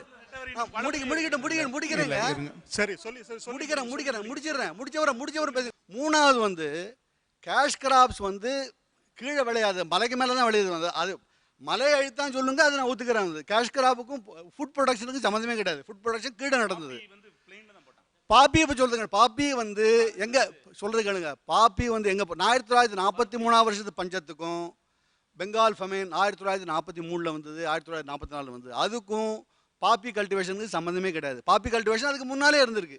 முதல்ல வியாதிகள் நிறையா வருதுன்னு சொல்கிறாங்க. பசுமை புரட்சி அந்த அந்த பயிர்கள்னால வியாதிகள் வருது, கோதுமைனால அரிசினால வருதுன்னு சொல்கிறாங்க. அது வந்து ஒரு தனியாக ஒரு தியரி ஒன்று ஓடிக்கிட்டு இருக்கு வச்சுக்கோங்களேன். அது வந்து வில்லியம் டேவிஸ், ஜேசன் ஃபங் நிறையா மருத்துவ ஆய்வாளர்கள் அதை பற்றி நிறையா புத்தகங்கள் எழுதியிருக்காங்க. இது வந்து ஒரு தனியாக வந்து ஒரு இதனால தான் அதுக்கான காரணங்கள் இது அப்படின்னு சொல்லிட்டு ஒரு நிறையா போயிட்டுருக்கேன். அது கேன்சர் பற்றியே இல்லை அதில். அது ஒரு முக்கியமான விஷயம். அவங்க சொல்கிறது வந்து டயபெட்டிஸ், கார்டியாக் டிசீசஸ், மெயினாக வந்து ஹார்ட்டில் வந்து கார்டியாக் டிசீஸ், அது வந்து இந்த புதிய விளைச்சல் ரகங்களால் வருது அப்படிங்கிறது அவங்களோட முக்கியமான ஒரு ஆராய்ச்சியோட இது. அந்த ஆராய்ச்சி வந்து இண்டிபெண்ட், அதாவது தனிப்பட்ட முறையில் பண்ண ஆராய்ச்சிகள், அரசாங்க முறையில் பண்ண ஆராய்ச்சிகளில் நிறைய ஒரு அத்தாரிட்டேட்டிவ் ஸ்டடீஸ்னு சொல்லுவாங்க. அந்த மாதிரி ஸ்டடீஸில் இன்றைக்கி வரைக்கும் அந்த மாதிரி வந்து அதை நிரூபிக்கிற மாதிரி இன்னும் வரலை. இல்லை, தனியாக ஒரு தியரி ஓடிட்டு இருக்குங்கிறது வந்து டோட்டலாக ஒரு விஷயத்தை வந்து டிஸ்ஓன் பண்ணுறது. பசுமை புரட்சியோட டைரக்ட் ஒரு கான்சிக்வன்ஸ் வந்து ஹை யூசேஜ் ஆஃப் பெஸ்டிசைட்ஸ். அதன் காரணமாக அதன் விளைவாக கேன்சர் வந்து இன்சிடென்ட்ஸ் வந்து ரொம்ப அதிகமாக இருக்குது. அது வந்து பிளட் ஸ்ட்ரீமில் கலந்து இன்றைக்கி ஒரு பஞ்சாப்லேருந்து ஒரு கேன்சர் எக்ஸ்பிரஸே ஓடுது. இது அப்பட்டமாக தெரியுற விஷயம். இதில் தனியாக ஒரு தியரிலாம் ஓடலை, ட்ரெயின் தான் ஓடுது. கேன்சருக்கும் இந்த மாதிரி உணவுனால வந்துருச்சு, பயிர்னால வந்துருச்சு, நான் சொல்றேன் திரும்ப பெஸ்டிசைட்னால வந்துருச்சுங்கிறதும், பெஸ்டிசைட்னால கூடங்குளம் அணு உலையினால இப்படி எல்லாம் வந்து சொல்றது எல்லாமே சுத்தி வளைக்க கூடாது. சுத்தி வளைக்க பெஸ்டிசைட்னால கேன்சர் வந்ததுங்கிற மாதிரியான எந்த கனெக்ஷனும் கிடையாது. பத்ரி ஒரு நிமிஷம். இப்போ ஒவ்வொரு விஷயத்துக்கும் ஒரு வழக்கு இருக்கு, ஒரு கேஸ் இருக்குன்னா அந்த கேஸை பற்றி நம்ம பேசணும். அதாவது நீங்கள் என்ன பண்ணுறீங்கன்னா அப்படிலாம் இல்லைங்க அப்படின்னு நீங்கள் நெகேட் பண்ணுறதுக்கு உங்களுக்கு எந்த ஆத்தென்டிசிட்டியும் உங்களுக்கு கிடையாது, எனக்கு கிடையாது. இப்போ ஒரு அலிகேஷன் வைக்கணும்னா அந்த அலிகேஷனுக்கு நான் ஒரு 2 டாக்குமெண்ட் தரேன், ஓகேங்களா? நீங்கள் கவுண்டர் அவுட் டாக்குமெண்ட் சொல்லணும். இப்போ நான் ஒரு விஷயம் சொல்கிறேன், இந்தியா விட்டுருங்க. இப்போது யூஎஸில் ஒரு 400 சயின்டிஸ்ட் இதை பேசிகிட்டு இருக்கான். 400 சயின்டிஸ்ட் இண்டிபெண்ட்டாக வந்தது. இப்போ வந்து அவங்க 400 scientist is not a small number, they can consolidate. இதுக்கு தவிர வந்து இப்படிப்பட்ட சயின்டிஸ்டுக்கு ஃபண்ட்ஸ் ஸ்டாப் பண்ணப்படுது, அதிகாரங்கள்லேருந்து தூக்கி எறியப்படுறாங்க. இந்த மாதிரியான சயின்டிஸ்டுக்கு மேலே வைக்கக்கூடிய கார்னரிங்கை பற்றி ஏகப்பட்ட ஆர்டிகல்ஸ் வந்துருச்சு. அதாவது வந்து இப்போ பெஸ்டிசைட்ஸ்க்கு எகென்ஸ்டாக பேசக்கூடிய ஆட்களுக்கு எகென்ஸ்டாக அவ்வளவு விஷயங்கள் இன்ஸ்டிடியூஷன் செய்யுது. இன்ஸ்டிடியூஷன்ஸ்க்கு எகென்ஸ்டாக பேசிக்கிட்டு இருக்கக்கூடிய ஆட்களுடைய பலம் வந்து இன்னைக்கு பெருகிக்கிட்டு இருக்கு. அதை பற்றி நீங்கள் பேசுங்க. பஞ்சாப் எக்ஸ்பிரஸ்ன்னு வந்துன்னா பஞ்சாப்ஸில் எத்தனை பேர் வந்தாங்க, எங்கெல்லாம் வராங்க, எத்தனை டிசீஸ் வந்தது, அதுக்கு முன்னால் அவங்க எங்கே ட்ரீட்மெண்ட் பண்ணிட்டு இருந்தாங்க, அதுக்கு முன்னால் கேன்சர் எப்படி இருந்தது, இதெல்லாம் வந்து அறிவியல் பூர்வமாக ஆய்ந்தால் ஒழிய இது அனெக்டோட், அதாவது ஆங்கிலத்தில் அதாவது ஒன்று சயின்ஸில் ஒன்று உண்டு, அனெக்டோட்டல் எவிடன்ஸ்னு உண்டு. அனெக்டோட்டல் எவிடன்ஸ் அண்ட் சயின்டிஃபிக் எவிடன்ஸ்னு இவங்க பேசுகிறது எல்லாம் வந்து அனெக்டோட்டல் எவிடன்ஸ். அனெக்டோட்டல் எவிடன்ஸ் 2-3 சம்பவம் எடுத்துக்க வேண்டியது. அதாவது ஆங்கிலத்தில் ஸ்டாம்னு சொல்லுவாங்க. ஒரு இதை கட்டி இதை பாரு, இதை பற்றி இது நடந்திருக்குன்னா மற்றெல்லாம் விட்டுற வேண்டியது. நான் திரும்ப சொல்கிறேன், இன்றைக்கி வரையும் கேன்சர், இப்போ எனக்கு அது பசுமை புரட்சியை சப்போர்ட் பண்ணுறதுனால எனக்கு ஒரு அட்வான்டேஜும் கிடையாது. வந்து இப்போ கேன்சர் இருந்து வச்சுங்க, கேன்சர் பசுமை புரட்சினால கேன்சர் வந்ததுன்னா பசுமை புரட்சி தூக்கி எறிய வேண்டியது. நான் அப்படி தான் சொல்கிறேன். நான் அது எனக்கு 100% உடன்பாடு எனக்கு. ஆனால் பசுமை புரட்சியினால தான் இந்த கேன்சர் வந்து ப்ரூவ் பண்ணும். அங்கே ட்ரெயின் வந்தது, அதனால் பசுமை புரட்சி சொன்னால் அது எவ்வளோ அது சயின்டிஃபிக்காக ஒருத்தர் ஜனங்களுக்கு வேணால் நல்லாயிருக்கும், அதாவது நம்ம பத்திரிகையில் எழுதுறதுக்கு வேணால் நல்லாயிருக்கும். அது வந்து எனக்கு வந்து ஒரு பேர் புகழ் கிடைக்கும். ஆனால் அறிவியல் பூர்வமாக இதை ஒருத்தரும் இதை அக்செப்ட் பண்ணிக்க மாட்டாங்க. மாடர்ன் சயின்ஸு, மாடர்ன் டெக்னாலஜின்றது எப்பொழுதுமே கேபிட்டலிசத்துக்கு தேவையான தரவுகளை எடுத்து தரக்கூடியது. இதை வச்சு என்ன வேணாலும் பேசலாம். இப்போ பத்ரி பேசும்போது அணு உலையாலையும் ஆபத்து இல்லைன்னு சொன்னார்.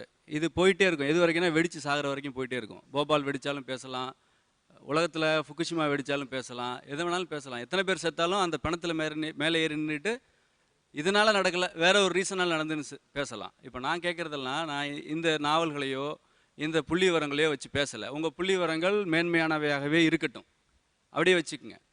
நான் கேட்குறது, உங்களில் பேசக்கூடிய முன்வரிசைக்காரர்கள் யாராவது ஒருத்தர் எண்டோசல்ஃபானை முதுகில் சுமந்து ஸ்ப்ரே பண்ண அனுபவம் ஒருத்தருக்கு இருக்கான்னு சொல்லுங்கள்.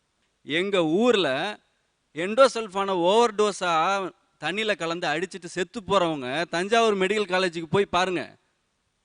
கொஞ்சம் சும்மா ஒரு 10 ml அதிகமாக போட்டுச்சுன்னா பாய்சன் மூக்கு ஏறி செத்து போயிட்டு இருக்காங்க. தோட்டத்தில் உழுந்து சாவறவங்க இருக்காங்க. எம்எஸ் சுவாமிநாதன் பசுமை புரட்சி நாயகன்னு சொல்லப்படுற எம்எஸ் சுவாமிநாதன் அட்மிட் பண்ணியிருக்காருங்க. அவர் ஒத்துக்கிட்டாரு. என்ன ஒத்துக்கிட்டாரு? இந்த மாதிரி பெஸ்டிசைட்ஸ் அதிகமாக பயன்படுத்துனதுனால பல நோய்கள் வருதுன்னு.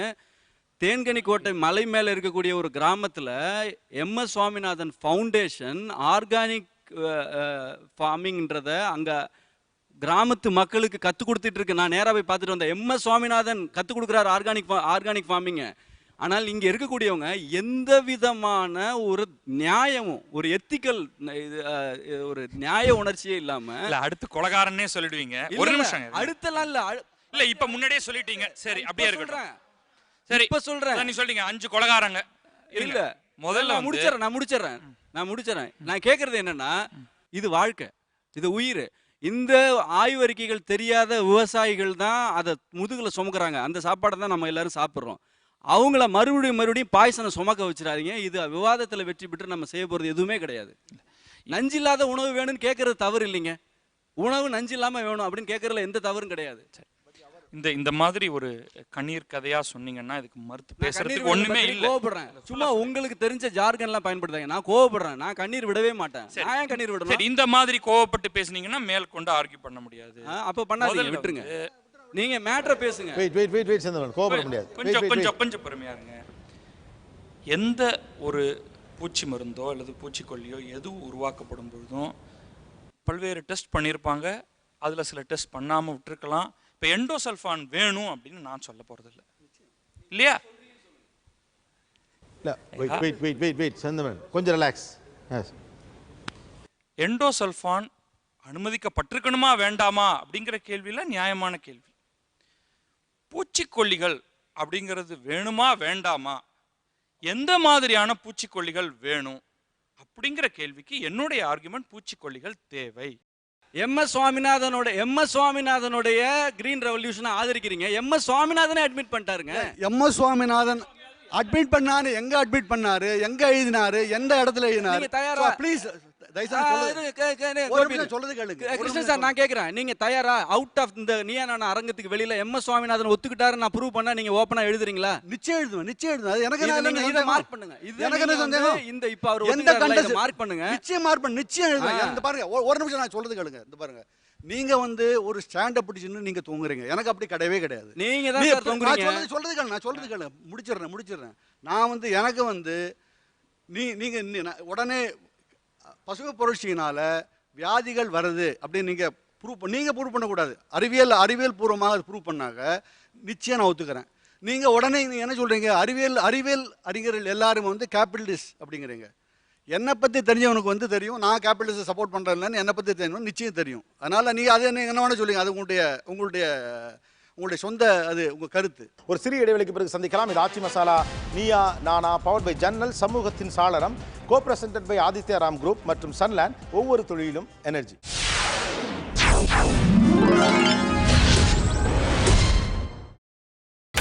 நீங்கள் பார்த்துக் கொண்டிருப்பது உங்கள் Vijay. Welcome back to Aachi Masala Neeya Naana, powered by ஜன்னல், சமூகத்தின் சாளரம், co presented by Aditya Ram group மற்றும் சன்லேண்ட், ஒவ்வொரு துளியிலும் எனர்ஜி. பூச்சி மருந்து அடிப்பது ஒன்றுதான் விவசாயத்திற்கு, அதுக்கு தொழில்நுட்பங்கிறது இல்ல சார். உங்களை தொழில்நுட்பம் கேட்கல சார். உங்க முதுகில் விஷத்தை கட்டி கொண்டு நீங்கள் இறங்குவீர்களா? எனக்கு தேவைப்பட்டா டைவர்ட் பண்ணாதீங்க. டைவர்ட் பண்ணல. எனக்கு தேவைப்பட்டால் நிச்சயமா அடிப்பேன். எனக்கு நைட்ரஜன் கொடுக்கறதா ஸ்பிளிட் டோஸ். சார், தொழில்நுட்பத்தை ஃபர்ஸ்ட் தெரிஞ்சுங்க. முதுகில் யார் நஞ்சை கட்ட தயார் அதை சொல்லுங்க சார். நீங்க யாரு முதுகுல பாய்சனை கட்டிட்டு இறங்க தயார்னு சொல்லுங்க சார். யூஸ் அண்ட் மிஸ்யூஸுக்கு ஒரு இது இருக்கு. 2.5 ml யூஸ் பண்ணா அது கரெக்டா 1 லிட்டருக்கு 2.5 ml. நீ அதுக்காக 10 ml ஊத்தி யூஸ் பண்ணா அது பாய்சன் தான் ஆகும். நான் கரண்ட் வருதுன்னு கையில தொட்டா அது ஷாக் தான் அடிக்கும். பாப்பா வந்துருச்சா? இருங்க சார், இருங்க. இப்போ 2.5 ml பதிலா 10 ml கலந்தா அது உயிருக்கு ஆபத்து ஏற்படும் சொல்றாருல்ல. சாப்பிட்டா மட்டும் ஒண்ணுமே வராதுன்னு எப்படி சொல்லுவீங்க? சரியான ரெக்கமெண்டேஷன்ல அடிச்சா எந்த ஒரு பிரச்சனையும் கிடையாது. சரியான தொழில்நுட்பம் இல்லாம நீங்க கண்ணாபின்னான்னு அடிச்சா அது விஷம் தான் சார். Right, okay. அதாவது அறிவியலை கண்டுபிடிச்சவங்களுக்கு அறிவு இருக்கு, அடிக்கிறவனுக்கு அறிவு இல்லைங்கிறீங்க. Right, okay. இப்போ என்ன சொல்றாங்க, அவங்க பெஸ்டிசைடுங்கிற விஷயத்தை விட்டுட்டு நம்ம அரிசி சாப்பிட்டா இது வரும் அது வரும்னாங்க. அதெல்லாம் இல்லை. பெஸ்டிசைடில் ப்ராப்ளம் இருக்குது. அதுக்கு இப்போ எந்த ரிசர்ச் ஆர்டிக்கல்லையும் அது வரல அப்படின்னாங்க. பட் ஆனால் பாப்புலர் ஸ்பேஸில் அதை பற்றி நிறைய டாக்குமெண்ட் இருக்குது, அனெக்டோட்டலாக இருக்குன்றாரு. ஆனால் பட் சிலர், அதாவது எம்பேரிக்கலாக இல்லாட்டியும் அதன் விளைவுகளை உணர்ந்த ஆட்கள் வந்து அதை பற்றி நிறைய எழுதியிருக்காங்க. நான் நேரில் சந்திச்ச ஆட்கள், நான் இன்ஃபேக்ட் போன மாதம் நான் ஒரு மருந்து அடிக்கிற ஒரு மனுஷனை சந்தித்தேன். அதில் அந்த மனுஷன் எனக்கு சொன்ன விஷயம் இதுதான். அவர் வந்து மருந்து அடிச்சுட்டு வந்த அன்னைக்கு நைட்டு வந்து பாயில் படுத்து புரளுவார். அவர் மனைவி இங்கிட்டு இருந்து உருட்டும், இப்படி உருட்டி விடும். ஏன்னா பயங்கரமாக எரியும். இது ஒருவேளை அவங்க சொல்கிற மாதிரி அறிவு இல்லாமல் கொஞ்சம் கூட அடிச்சதுனால இருந்திருக்கலாம். பட் என்ன இருந்தாலும் சரி, இப்போ எண்டோசல்ஃபானை அரசு தடை செய்திருக்கு. ஓகே, இப்போ இந்த மாதிரி நாளைக்கு இன்னொரு மருந்து தடை செய்யும் சார். டிடிடி இதுக்கு முன்னாடி பயன்படுத்தப்பட்டிருக்கு. ஓகே, இப்படி ஒவ்வொரு மருந்தாக தடை பண்ணப்பட்டு வரலாம். ஆதாரம் கிடைக்க புதுசாக வரலாம். ஆனால் விஷயம் இதுதான், சில மருந்துகள் தடை செய்யப்பட்டிருக்கு. அது வந்து கிரீன் ரெவல்யூஷனுக்கு பின்பு பயனுக்கு வந்த மருந்துகள். இது வந்து மறுக்க முடியாத உண்மை. வேற என்ன இஷ்யூ இருக்கு விவசாயத்தில்? இந்த நவீன தொழில்நுட்பங்கள்னால உங்களுக்கு என்ன சிக்கல்? இந்த பசுமை புரட்சியை ஒட்டி வளர்ந்துருக்கக்கூடிய இந்த வளர்ச்சியால் விவசாயத்தில் என்ன பாதிப்பு? நவீன விவசாயத்துடைய பிரச்சனைகள் குறிப்பாக வந்து நிலம் மலடா போயிடுறது, சாகுபடி பண்ணக்கூடிய நிலம் மலடா போயிடுது. ஓகே, உற்பத்தி திறன் பாதிக்கப்படுது. ஓகே, நிலம் மலடாகுது, உற்பத்தி திறன் பாதிக்கப்படுது. இப்போ இடையில பார்த்தீங்கன்னா திருவள்ளூர் மாவட்டத்தில் யூரியாவே கொடுக்கல. இந்த ஹைப்ரிட் விதையை பயிர் வச்சு பாப்பட்டில் எல்லாமே லாஸ் ஆகிருக்கு. வருமானம் இல்லாமல் போகுது. வருமானம் பயிரே போயிடுச்சு. பயிரே போகுது. பாப்பட்டில் இந்த போகம் வந்து யூரியா குறித்த நேரத்தில் கொடுக்கல. கொடுக்காத காரணத்தால் பயிர் எல்லாமே கெட்டு போச்சு. திருவள்ளூர் மாவட்டம் மொத்தமே காலி. நெல் வந்து கிலோ 10 ரூபாய்க்கு கொடுக்குறோம் சார். ஆனால் தவிடு வந்து கிலோ 12 ரூபாய்க்கு வாங்குறோம் சார். ஓ, இன்றைக்கி வந்து நிலைமை அப்படி தான் சார் இருக்குது. எங்களுக்கு விவசாயிங்களுக்கு கட்டுப்படியான விலை கிடைக்கணும் சார். ஒன்றா மானியத்தை இன்க்ரீஸ் பண்ணுங்கள், இல்லைன்னா மானியத்தை சுத்தமாக கட் பண்ணிடுங்க. எங்களுக்கு விலையை ஃபிக்ஸ் பண்ணுற உரிமையை எங்களுக்கு கொடுங்க. உங்களுக்கு இந்த பசுமை புரட்சியால் அதிக ஈல்டு நடந்திருக்கு, குறைந்த இடத்தில் அதிக விவசாயம், புதிய விதைகள், அதிக மகசூல், குட்டை ரகங்கள், வெகு குட்டை ரகங்கள் எல்லாம் வந்து அதிகமான வருமானம் வந்திருக்கணும்ல? ஆமாம் சார். 500 ரூபா வந்த இடத்துல 1000 வந்திருக்கணும். எல்லாரையும் இப்போ அவங்க மாதிரி சொல்றீங்க. உற்பத்தி அதிகமாக பண்ணிட்டோம், அதை வந்து விற்க முடியல. ஏன்னா உற்பத்தி அதிகப்படுத்தினா எங்களுக்கு வந்து உள்நாட்டு தேவையை விட மீதி உற்பத்தி அதிகமாக இருக்குது. அதை வந்து எக்ஸ்போர்ட் பண்ணுறதுக்கு அனுமதிக்கணும். விலை அதிகமாகிடும், உள்நாட்டில் விலை அதிகமாகிடும். உண்மையாக நாங்கள் கஷ்டப்படுறோம் சார். இன்றைக்கி வந்து கட்டுப்படியான விலை கிடைக்கல சார். இன்னைக்கு உற்பத்தி செலவு நிறைய ஆகிப்போச்சுங்க. இல்லை, ஆனால் இன்னைக்கெல்லாம் கரும்பு டன் வந்து 4000 ஏற்றி விட்டா தான் இந்த உணர்வு புரிஞ்சுக்க முடியுது. ஆனால் இன்னொரு பக்கம் வெளிநாடுகளுக்கு நம்ம ஏற்றுமதி செய்கிற போது நிறைய ரிஜெக்ட் ஆகுது இல்லையா? நம்முடைய அது எந்த அடிப்படையில் ரிஜெக்ட் பண்ணப்படுது? நம்ம அதிக காசுக்கு விற்கிறோம் ரிஜெக்ட் பண்ணுறாங்களா, நம்ம விளைபொருட்களுடைய தரம் சரியில்லைன்னு ரிஜெக்ட் பண்ணுறாங்க? குவாலிட்டி சரியில்லை சார். அப்புறம் நான் வந்து பொருட்டை கொடுங்க, அந்த பொருட்டை கொடுங்க. எந்த அடிப்படையில் வெயிட், எந்த அடிப்படையில் இங்க ரிஜெக்ஷன் ஆகிறதுக்கு மெயின் ரீசன் பாத்தீங்கன்னா சார் குவாலிட்டி பத்துறது இல்ல சார். சேஃப் ஃபார் என்னென்ன குவாலிட்டின்னு பாத்தீங்கன்னா கீப்பிங் குவாலிட்டி கிடையாதுங்க. எந்த ஒரு ஃபீல்டிலுமே வந்து கெமிக்கல் ஃபர்டிலைசர்ஸ் அதிகமா போட அந்த விளைபொருளோட குவாலிட்டி வந்து கண்டிப்பா வந்து குறையும். அது நஞ்சுங்கிறது இல்லை, அதனோட குவாலிட்டி அவன் ஒரு சில தரத்தை அது எப்படி பாலிஷ் எப்படி இருக்குன்னு எதிர்பார்க்கலாம், அந்த சைஸ் எப்படி இருக்குன்னு எதிர்பார்க்கலாம். அது இல்லாமல் தான் அது அவன் அக்செப்ட் பண்ண மாட்டேங்கிறான். There are various reasons for that. அதையும் உரத்தையும் எப்படி கம்பேர் பண்ணுறது எனக்கு அது புரியலை. இப்போ பசுமை புரட்சி என்னென்னா ஒரு சென்ட்ரலைஸ்டு ப்ரொடக்ஷனை வந்து மையப்படுத்துது. இப்போ நீங்கள் டீசென்ட்ரலைஸ்டு போனால் மட்டும்தான் தற்சார்பை நீங்கள் உறுதி செய்ய முடியும் விவசாயிகளுக்கு. இப்போ இந்த ப்ரொடக்ஷன் சிஸ்டமே பார்த்தீங்கன்னா நீங்கள் வந்து இப்போ ரசாயன உரத்தை நம்பி இருக்கணும், அதுக்கு எவனா வெளியேருந்து வரணும் இடுபொருள், அப்புறம் விதையும் வந்து வெளியேருந்து வரணும், ஹைப்ரிட் விதை வரணும், வெளியேருந்து வரணும். இப்போ எல்லாமே வந்து இவனுடைய அனைத்து விஷயங்களும் வெளியேருந்து வரணும். அப்போ ஒரு டிபெண்டன்சி கிரியேட் பண்ணுது. இப்போ டிபெண்டன்சி கிரியேட் ஆகிக்கிட்டே அப்போ எக்ஸ்பைர் பண்ணுறான். அது மட்டும் இல்லை, இந்த தொழில்நுட்பமே என்ன செய்யுது அப்படின்னா ரசாயன உரத்தை போட்ட உடனே உங்களுக்கு வந்து பூச்சி வந்துடும். பூச்சி வந்தோன்னா பூச்சி அடிக்கிறதுக்கு நீங்கள் பூச்சிக்கொல்லி தெளிக்கிறீங்க. அப்போ மண்ணில் இருக்க பாக்டீரியாஸ் ஆகுது. பாக்டீரியா செத்தோன்னா திருப்பி நீங்கள் வந்து மண் மரடாகுது. திருப்பி மறுபடியும் அதிகமான ரசாயனம் வரும், திருப்பி அதிகமான பூச்சிக்கொல்லி, ஒரு விசிய சர்க்கிள் தொடர்ந்து வந்து மண்ணை மரடாக்கிட்டே இருக்குது. அப்போ அவருடைய அப்படின்னு ஒன்று இருந்தது போக அதை செய்கிறவராக அவர் மாற்றப்படுறார். செய்கிறவராக மாற்றப்படுற எக்ஸ்ப்ளாய்டேஷன் இந்த டெக்னாலஜிங்கிற வழியாக நடக்குதுங்கிறது அவருடைய பயணம். இல்லை இது இல்லை, எல்லா இண்டஸ்ட்ரியை பற்றியுமே அவர் சொல்லிட்டாரு டெக்னாலஜியே ப்ராப்ளம் அப்படின்னு சொல்லிட்டாரு. சார் எல்லா இண்டஸ்ட்ரி ஒரே நிமிஷம், எல்லா இண்டஸ்ட்ரியும் விவசாயம் மாதிரி பார்க்க முடியாது. ரெண்டு வேறுபாடு இருக்குது. நீங்கள் ஒரு இறையாண்மைன்னு ஒன்று இருக்குது, ஒரு சாவர்னிட்டி இருக்குது.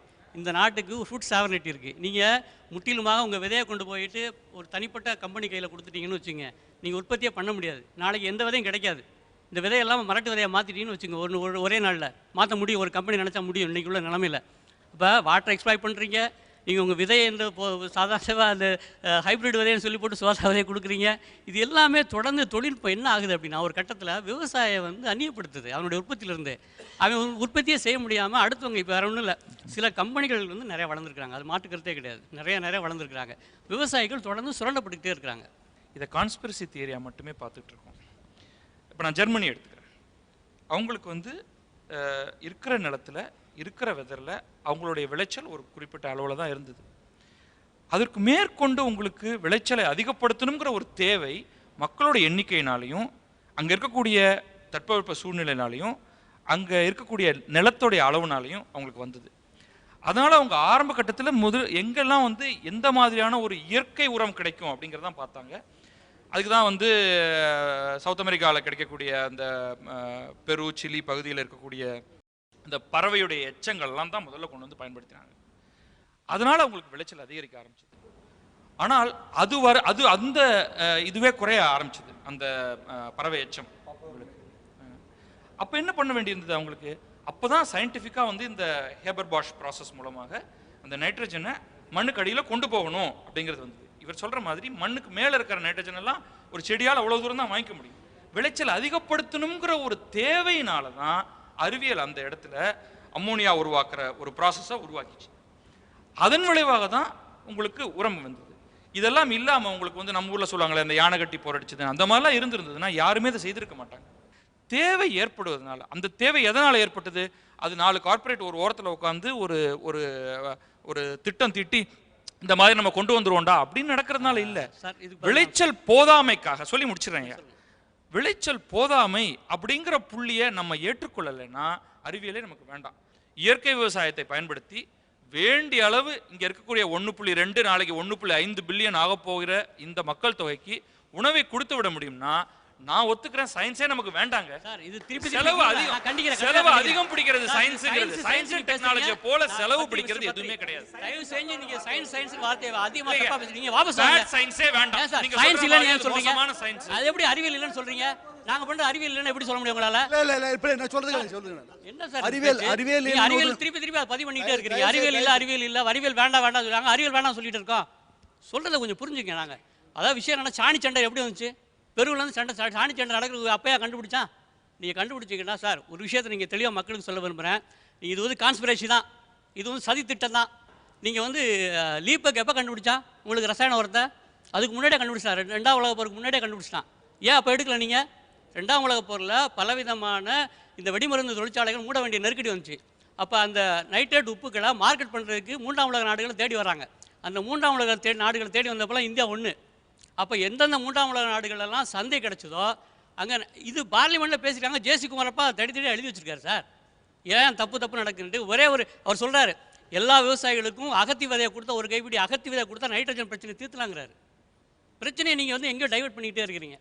திட்டமிட்டு பன்னாட்டு கம்பெனிகள் குறிப்பிட்ட ஒன்றும் இல்லை. நார்மன் பொருளாக யார், எங்கே ஒர்க் பண்ணார், எங்கேருந்து வந்தார், அவருடைய ஹிஸ்ட்ரி படிச்சு பாருங்கள். விஷயம் என்னென்னா, பசுமை புரட்சிங்கிறது நீங்கள் திருப்பி அது சயின்ஸும் இதை மறுபடியும் வந்து ஆர்கானிக் ஃபார்மிங் சயின்ஸ் இல்லைன்றதும் தயவு செஞ்சு மாற்றிக்கிடுங்க. விஷயம் என்னடா, அதாவது அடிப்படையாக ஒரு விஷயத்தை புரிஞ்சுக்கங்க.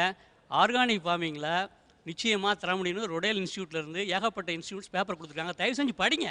நீங்கள் படிக்காமல் எதாவது பேசாதீங்க சார். தயவு செஞ்சு பல விஷயங்கள் நடந்துகிட்டு இருக்கு சார். மற்றவனை வந்து அடுத்தவனை வந்து படிக்கலே சொல்றது வந்து நாகரிகம் இல்லாத ஒரு பேச்சுன்னு நினைக்கிறேன். ப்ளீஸ் அப்படி சொல்லாதீங்க. சார் இருங்க. நீங்க என்ன சொன்னீங்க? நாங்க எது பேசினாலும் எவிடன்ஸ் கிடையாது, எவிடன்ஸ் இல்லாம பேசுறோம்னு சொன்னீங்க நீங்க. சார் இருங்க, நான் சொல்லுங்க. நான் ஒரு கருவியை சொன்னேனே தவிர நான் அறிவியல்னு சொல்லவே இல்லை. அது டெக்னாலஜி, தொழில்நுட்பங்கிறது வந்து நிச்சயம் இது அதாவது அறிவியலில் வந்ததை வந்து அவங்க தொழில்நுட்பமாக எடுத்து பண்ணியிருக்காங்க. ஆர்கானிக் ஃபார்மிங் வந்து சயின்ஸ் இல்லைன்னு நான் இன்றைக்கான சொல்லிருக்கேன். நான் சொல்லவும் இல்லை, நிச்சயம் சொல்லவும் இல்லை. நான் டெஃபினட்டாக சொல்ல வந்து அது சயின்ஸாக இருந்தால் எல்லாரும் இந்திய விவசாயிகள் எல்லாரும் அக்செப்ட் பண்ணிக்கிட்டா தாராளமாக நடக்கட்டும். யார் வேண்டான்னாங்க? இன்றைக்குள்ள 1.5 பில்லியன் பீப்புளுக்கு வந்து நீங்கள் உணவு கொடுக்க முடியும்னா நீங்கள் கொடுங்க. ரெண்டாவது, பன்னாட்டு நிறுவனங்கள் வந்து சதி செய்யுதுங்கிற வந்து எனக்கு வந்து அதில் ஒரு அதிக மாற்று கருத்து கிடையாது. ஆனால் அதுக்கும் டெக்னாலஜிக்கும் வித்தியாசம் இருக்குது. அதுக்கும் உரம் வேண்டாம்னு சொல்கிறதுக்கும் வித்தியாசம் இருக்குது ரெண்டுக்கும். அதான் பன்னாட்டு நிறுவனங்கள் இருக்கிறது வேற, உரம் வேண்டாம் இருக்கிறது வந்து ரெண்டு தனித்தனியான விவகாரம். உரம் வந்து அது வந்து தொழில்நுட்பம் சார்ந்தது, இது வந்து அரசியல் சார்ந்தது. அரசியலையும் இதையும் மிக்ஸ் பண்ணுறதுனால தான் நமக்கு இந்த ப்ராப்ளமே வருது. அதான் அப்படி தான் நான் நினைக்கிறேன். வந்து இப்போது ஒரு நல்ல இடத்துக்கு வந்திருக்கோம். உற்பத்தியை இந்த ரசாயன சார்பு இல்லாமல் அதிகரிக்க முடிந்தால் ஏற்றுக்கிறோன்னு அவங்க 2 பேரும் சொல்லியிருக்காங்க. இப்போ நான் ஒரு எவிடன்ஸ் சொல்கிறேன். அந்த எவிடன்ஸை எல்லாரும் கிராஸ் செக் பண்ணலாம். செங்கல்பட்டில் எடுக்கப்பட்ட ஒரு கல்வெட்டு, 18ஆம் நூற்றாண்டு சேர்ந்த கல்வெட்டு.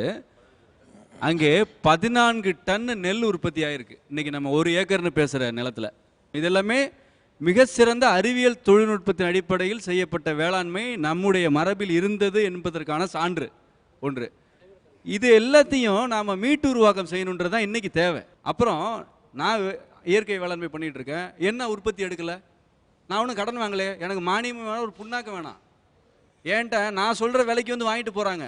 இன்றைக்கி குதிரைவாளி 130 ரூபா கிலோ வாங்கிட்டு தான் போகுது இந்த சமூகம். ஏன் இது நடக்குதுன்னா மானியம் கிடையாது. அதுக்கெல்லாம் இயற்கை வேளாண்மையில் உற்பத்தியும் வருது, நல்ல விலையும் கிடைக்குது. ஆனால் பசுமை புரட்சிக்கு ஆதரவாக பேசக்கூடிய பல பேர் இங்கே இருக்கவங்கன்னு நான் சொல்லலை, பல பேருக்கு பின்னாடி கார்பரேட் கம்பெனிகளுடைய சதி இருக்குது. அவர் சொன்னார் கான்ஸ்பிரசி இருக்குன்னு, நிச்சயமாக சதி இருக்குது. இன்றைக்கி யார்கிட்ட விதை இருக்குது சொல்லுங்கள். பசுமை புரட்சியில் இவங்க ஒரு கேள்விக்கு பதில் சொல்லட்டும். இன்றைக்கி நம்மகிட்ட எந்த விதை சார் இருக்குது? ஒரு விதை, ஒரு அரிசி, ஒரு நெல் விதை தமிழ்நாட்டுக்குன்னு சொந்தமாக ஒரு விதை இருக்குதா? கிடையாது. இருக்கிறது பூரா பாரம்பரிய வகைறாங்க. நம்மாழ்வார் ஐயா போன்றவங்க, பாமையன் ஐயா போன்றவங்கலாம் வேலை செஞ்சு கண்டுபிடிச்சு வச்சுட்டு இருக்காங்க, திரட்டி வச்சுட்டு இருக்காங்க. இந்தியாவுடைய பாரம்பரிய விதைகள்லாம் அழிக்கப்பட்டுருச்சு. ஒரு சிறிய இடைவெளிக்கு பிறகு சந்திக்கலாம். இது ஆச்சி மசாலா நீயா நானா, பவர்ட் பை ஜன்னல், சமூகத்தின் சாளரம், co presented by Aditya Ram group மற்றும் சன்லேண்ட், ஒவ்வொரு தொழிலும் எனர்ஜி.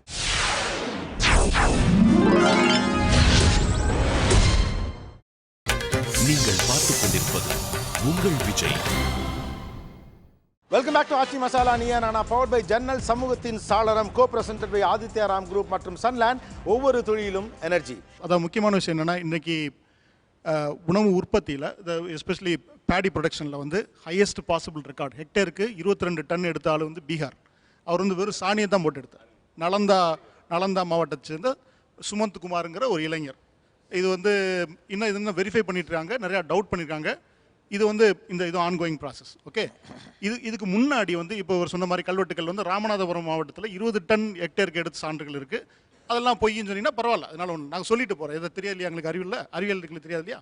பட் ஆனால் இதுக்கு நம்ம முக்கியமான விஷயம் வந்து இப்போ பாமையனும் செந்தமனனும் திரும்ப சொல்கிற விஷயம் வந்து சப்ளை சைடு இன்புட் பேராமீட்டர்ஸ் இருக்கு இல்லையா. அதாவது இடுபொருட்கள், ஒருக்கு தேவையான உரமும் விதையும் அதுக்கான வேலைக்கான கூலியாலும் அதுக்கான தொழில்நுட்பமும், இது வந்து விவசாயி கையில் இருக்கும்போது அதனுடைய விலை வந்து கட்டுப்படியாகும். அது அவர் சொல்கிறது முக்கியமான விஷயம். அதுக்கு முக்கியமான விஷயம் இறையாண்மை. அவனிடம் விதையும் அவனிடம் தொழில்நுட்பமும் அவனிடம் இடுபொருட்களும் இருக்கும்போது அதனுடைய விலை கட்டுப்படியாகவும் அவன் இவ்வளோ ஒரு டெஸ்பரேட்டான ஒரு சூழ்நிலைக்கு போக வேண்டிய அவசியம் இல்லை அப்படிங்கிறது மிக முக்கியமான பாயிண்ட். அந்த இறையாண்மையை காலி செய்வதில் வந்து கிரீன் ரெவல்யூஷனில் ஒரு பங்கு இருக்குது. இதை வந்து நீங்கள் கான்ஸ்பிரசியாக பார்க்கலாம், லாஜிக்கலாக பார்க்கலாம். சரிங்களா? இதுதான் அவர் சொல்ல வந்து இவங்க ரெண்டு பேரும் திரும்ப சொல்ற விஷயம் இதுதான். இதை விட்டுட்டு இதுல முக்கியமான இது மட்டும் கரெக்டா இதுல முக்கியமானது என்னன்னா, இதுல ஃப்ரிஞ்ச் ஆர்குமெண்ட் எடுத்து விளையாடக்கூடாது.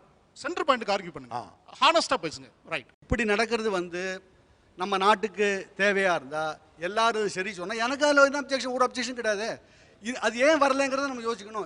இதை கான்ஸ்பிரசி சொல்றதும் இல்லைங்கிறேன்.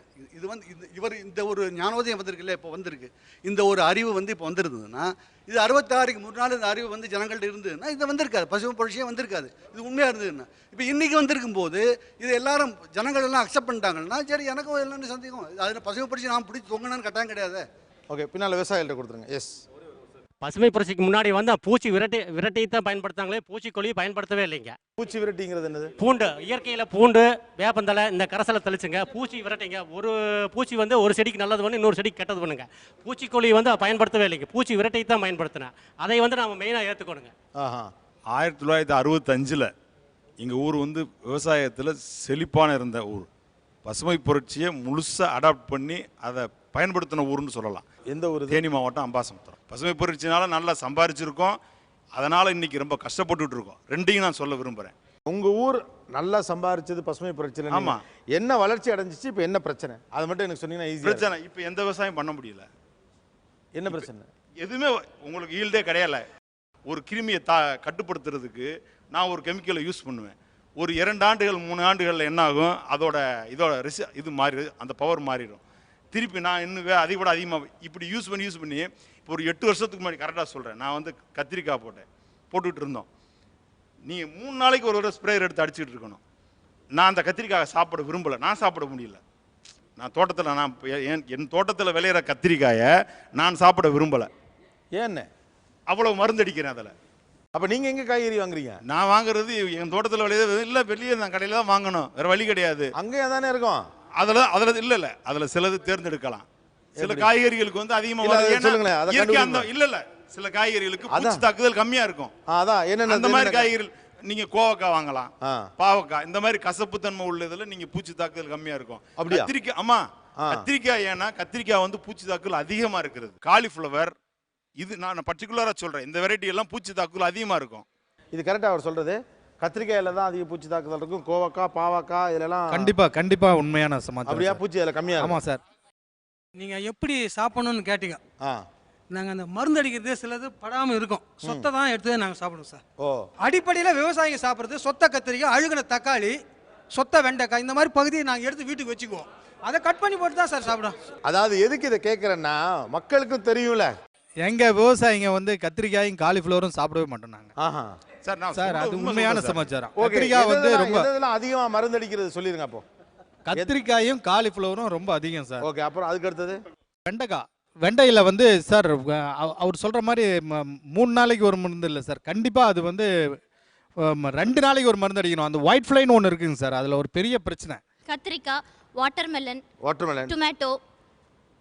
டொமேட்டோவில் ஜாஸ்திங்க சார். ஃப்ரூட் போரர் ஜாஸ்தியாக வரும்னு சொல்லிட்டு நிறைய பண்ணிட்டே தாங்க சார் இருப்பாங்க. தக்காளியில் ஜாஸ்தியாக இருக்குங்க சார். இப்போ வந்து பார்த்தீங்கன்னா வந்து வைரஸ் இங்கே நிறையா வருதுன்ட்டுங்க சார்.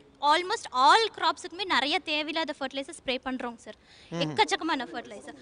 கொடமிளகாய் ஜாஸ்தி, ஸ்பெஷலி வாட்டர்மெலன் சார். கிரேப்ஸ்லாம் சாப்பிட்டோம்னா என்னுடைய குழந்தைக்கு பார்த்தீங்கன்னா அடிக்கடி சளி பிடிச்சிக்குங்க சார்.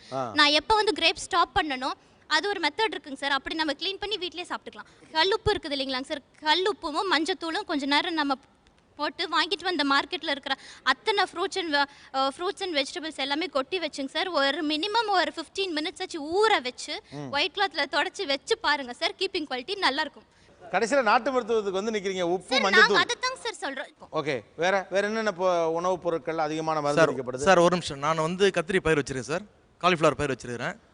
இது வரைக்கும் நான் வந்து கத்திரி 25 நாள் கம்மியாக மருந்து அடிச்சதே கிடையாது சார். காலிஃப்ளவர் நட்டு 35 நாள் ஆகுது சார். இது வரைக்கும் ஒரே ஒரு மருந்து அடிச்சிருக்கிறேன், காலிஃப்ளவர். ப்ராமிஸ். நீங்கள் ஃபீல்டு வந்து பார்க்குறது தான் ரெடி ஆகிறேன், நான் ஃபீல்டு காமிக்கிறதுக்கு. காலிஃப்ளவர் வந்துங்க அறுவடைக்கு 1 மணி நேரத்துக்கு முன்னாடி நீங்க வாங்க, ஃபீல்டு காமிக்கிறேன் நான். வாங்க, என் செலவுல கூட்டு போறேன், வாங்க வரீங்களா? நாங்க பேச என் செலவுல கூட்டு போறேன், வரீங்களா? ஃபீல்டு வந்து பார்க்க ரெடியா சார்? அதிகமான உற்பத்தியே வந்து விவசாயம் பண்றாங்க. எங்க திருப்பூர் டிஸ்ட்ரிக்ட்ல இருக்குது. காலிஃப்ளவர் வந்து திருப்பூர் டிஸ்ட்ரிக்ட்ல இருக்குது சார். எங்க திருப்பூர் டிஸ்ட்ரிக்ட்ல அதிகமான காலிஃப்ளவர் உற்பத்தி பண்ணிட்டு இருக்கிறா. அறுவடைக்கு 1 மணி நேரத்துக்கு முன்னாடி மருந்து அடிச்சுங்க. அப்ப கொண்டு போனது அந்த நூல் புழு இருக்காது. முட்டைக்கோசம் முக்கிய எடுக்கிறாங்க, மருந்தை போட்டு முக்கிய எடுத்து தான் கொண்டு மார்க்கெட்டுக்கு கொண்டு வராங்க. Okay, simple. நான் ஒரே ஒரு கேள்விதான். நான் கடையில் போய் இந்த பொருளை வாங்க மாட்டேன். ஆஸ் அ விவசாயியா, ஒரு விவசாயியா எனக்கு தெரியும் இதில் ரொம்ப மருந்துன்னு. ஆமாங்க சார். ரைட்டா? இந்த விளைவித்து நாங்கள் தான் விளைவிக்கிறோம், இதில் ரொம்ப மருந்துன்னு எங்களுக்கு தெரியும், அதனால் இதை வாங்க மாட்டோம். அது என்ன? அவ்வளோதான். முட்டைக்கோசு, காலிஃப்ளவர், கத்திரிக்காய். வேற என்ன சார்? குறிப்பாக வந்து பார்த்தீங்கன்னா உருளைக்கிழங்கு யாருமே வாங்காதீங்க தயவு செஞ்சு. உருளைக்கிழங்கு ஏன்? நீங்கள் மினுமினுன்னு நீங்கள் வந்து உருளைக்கிழங்கை நீங்கள் பார்க்குறீங்கன்னா எவ்வளோ அழகாக இருக்குதோ அவ்வளோ ஆபத்து அதில் இருக்குது. வாழை. ஆமாம், வாழையில் அதிக மருந்து அடிக்கிறீங்களா? அடிக்கிறாங்க, இப்போ அடிக்கிறாங்க, எல்லாம் அடுத்து நடந்துட்டு இருக்கு. வாழையில் இந்த ஊசி ஏற்றுறது உண்டா? ஊசி அது வந்து ஆஃப்டர் ஹார்வெஸ்ட்டுக்கு பிறகு நடக்கிறது. அதுக்கு முன்னாடி சரி எது சாப்பிடலான்னு சொல்கிறேன். கோவக்காய், பாவக்காய், பீக்கங்காய், சொரக்காய், பரங்கிக்காய். ஆக்சுவலாக நீங்கள் ஓவராலாக சொல்கிறத பொறுத்த வரைக்கும் இது ஒரு டிமாண்ட் அண்ட் சப்ளை மார்க்கெட் மாதிரி இருக்குது.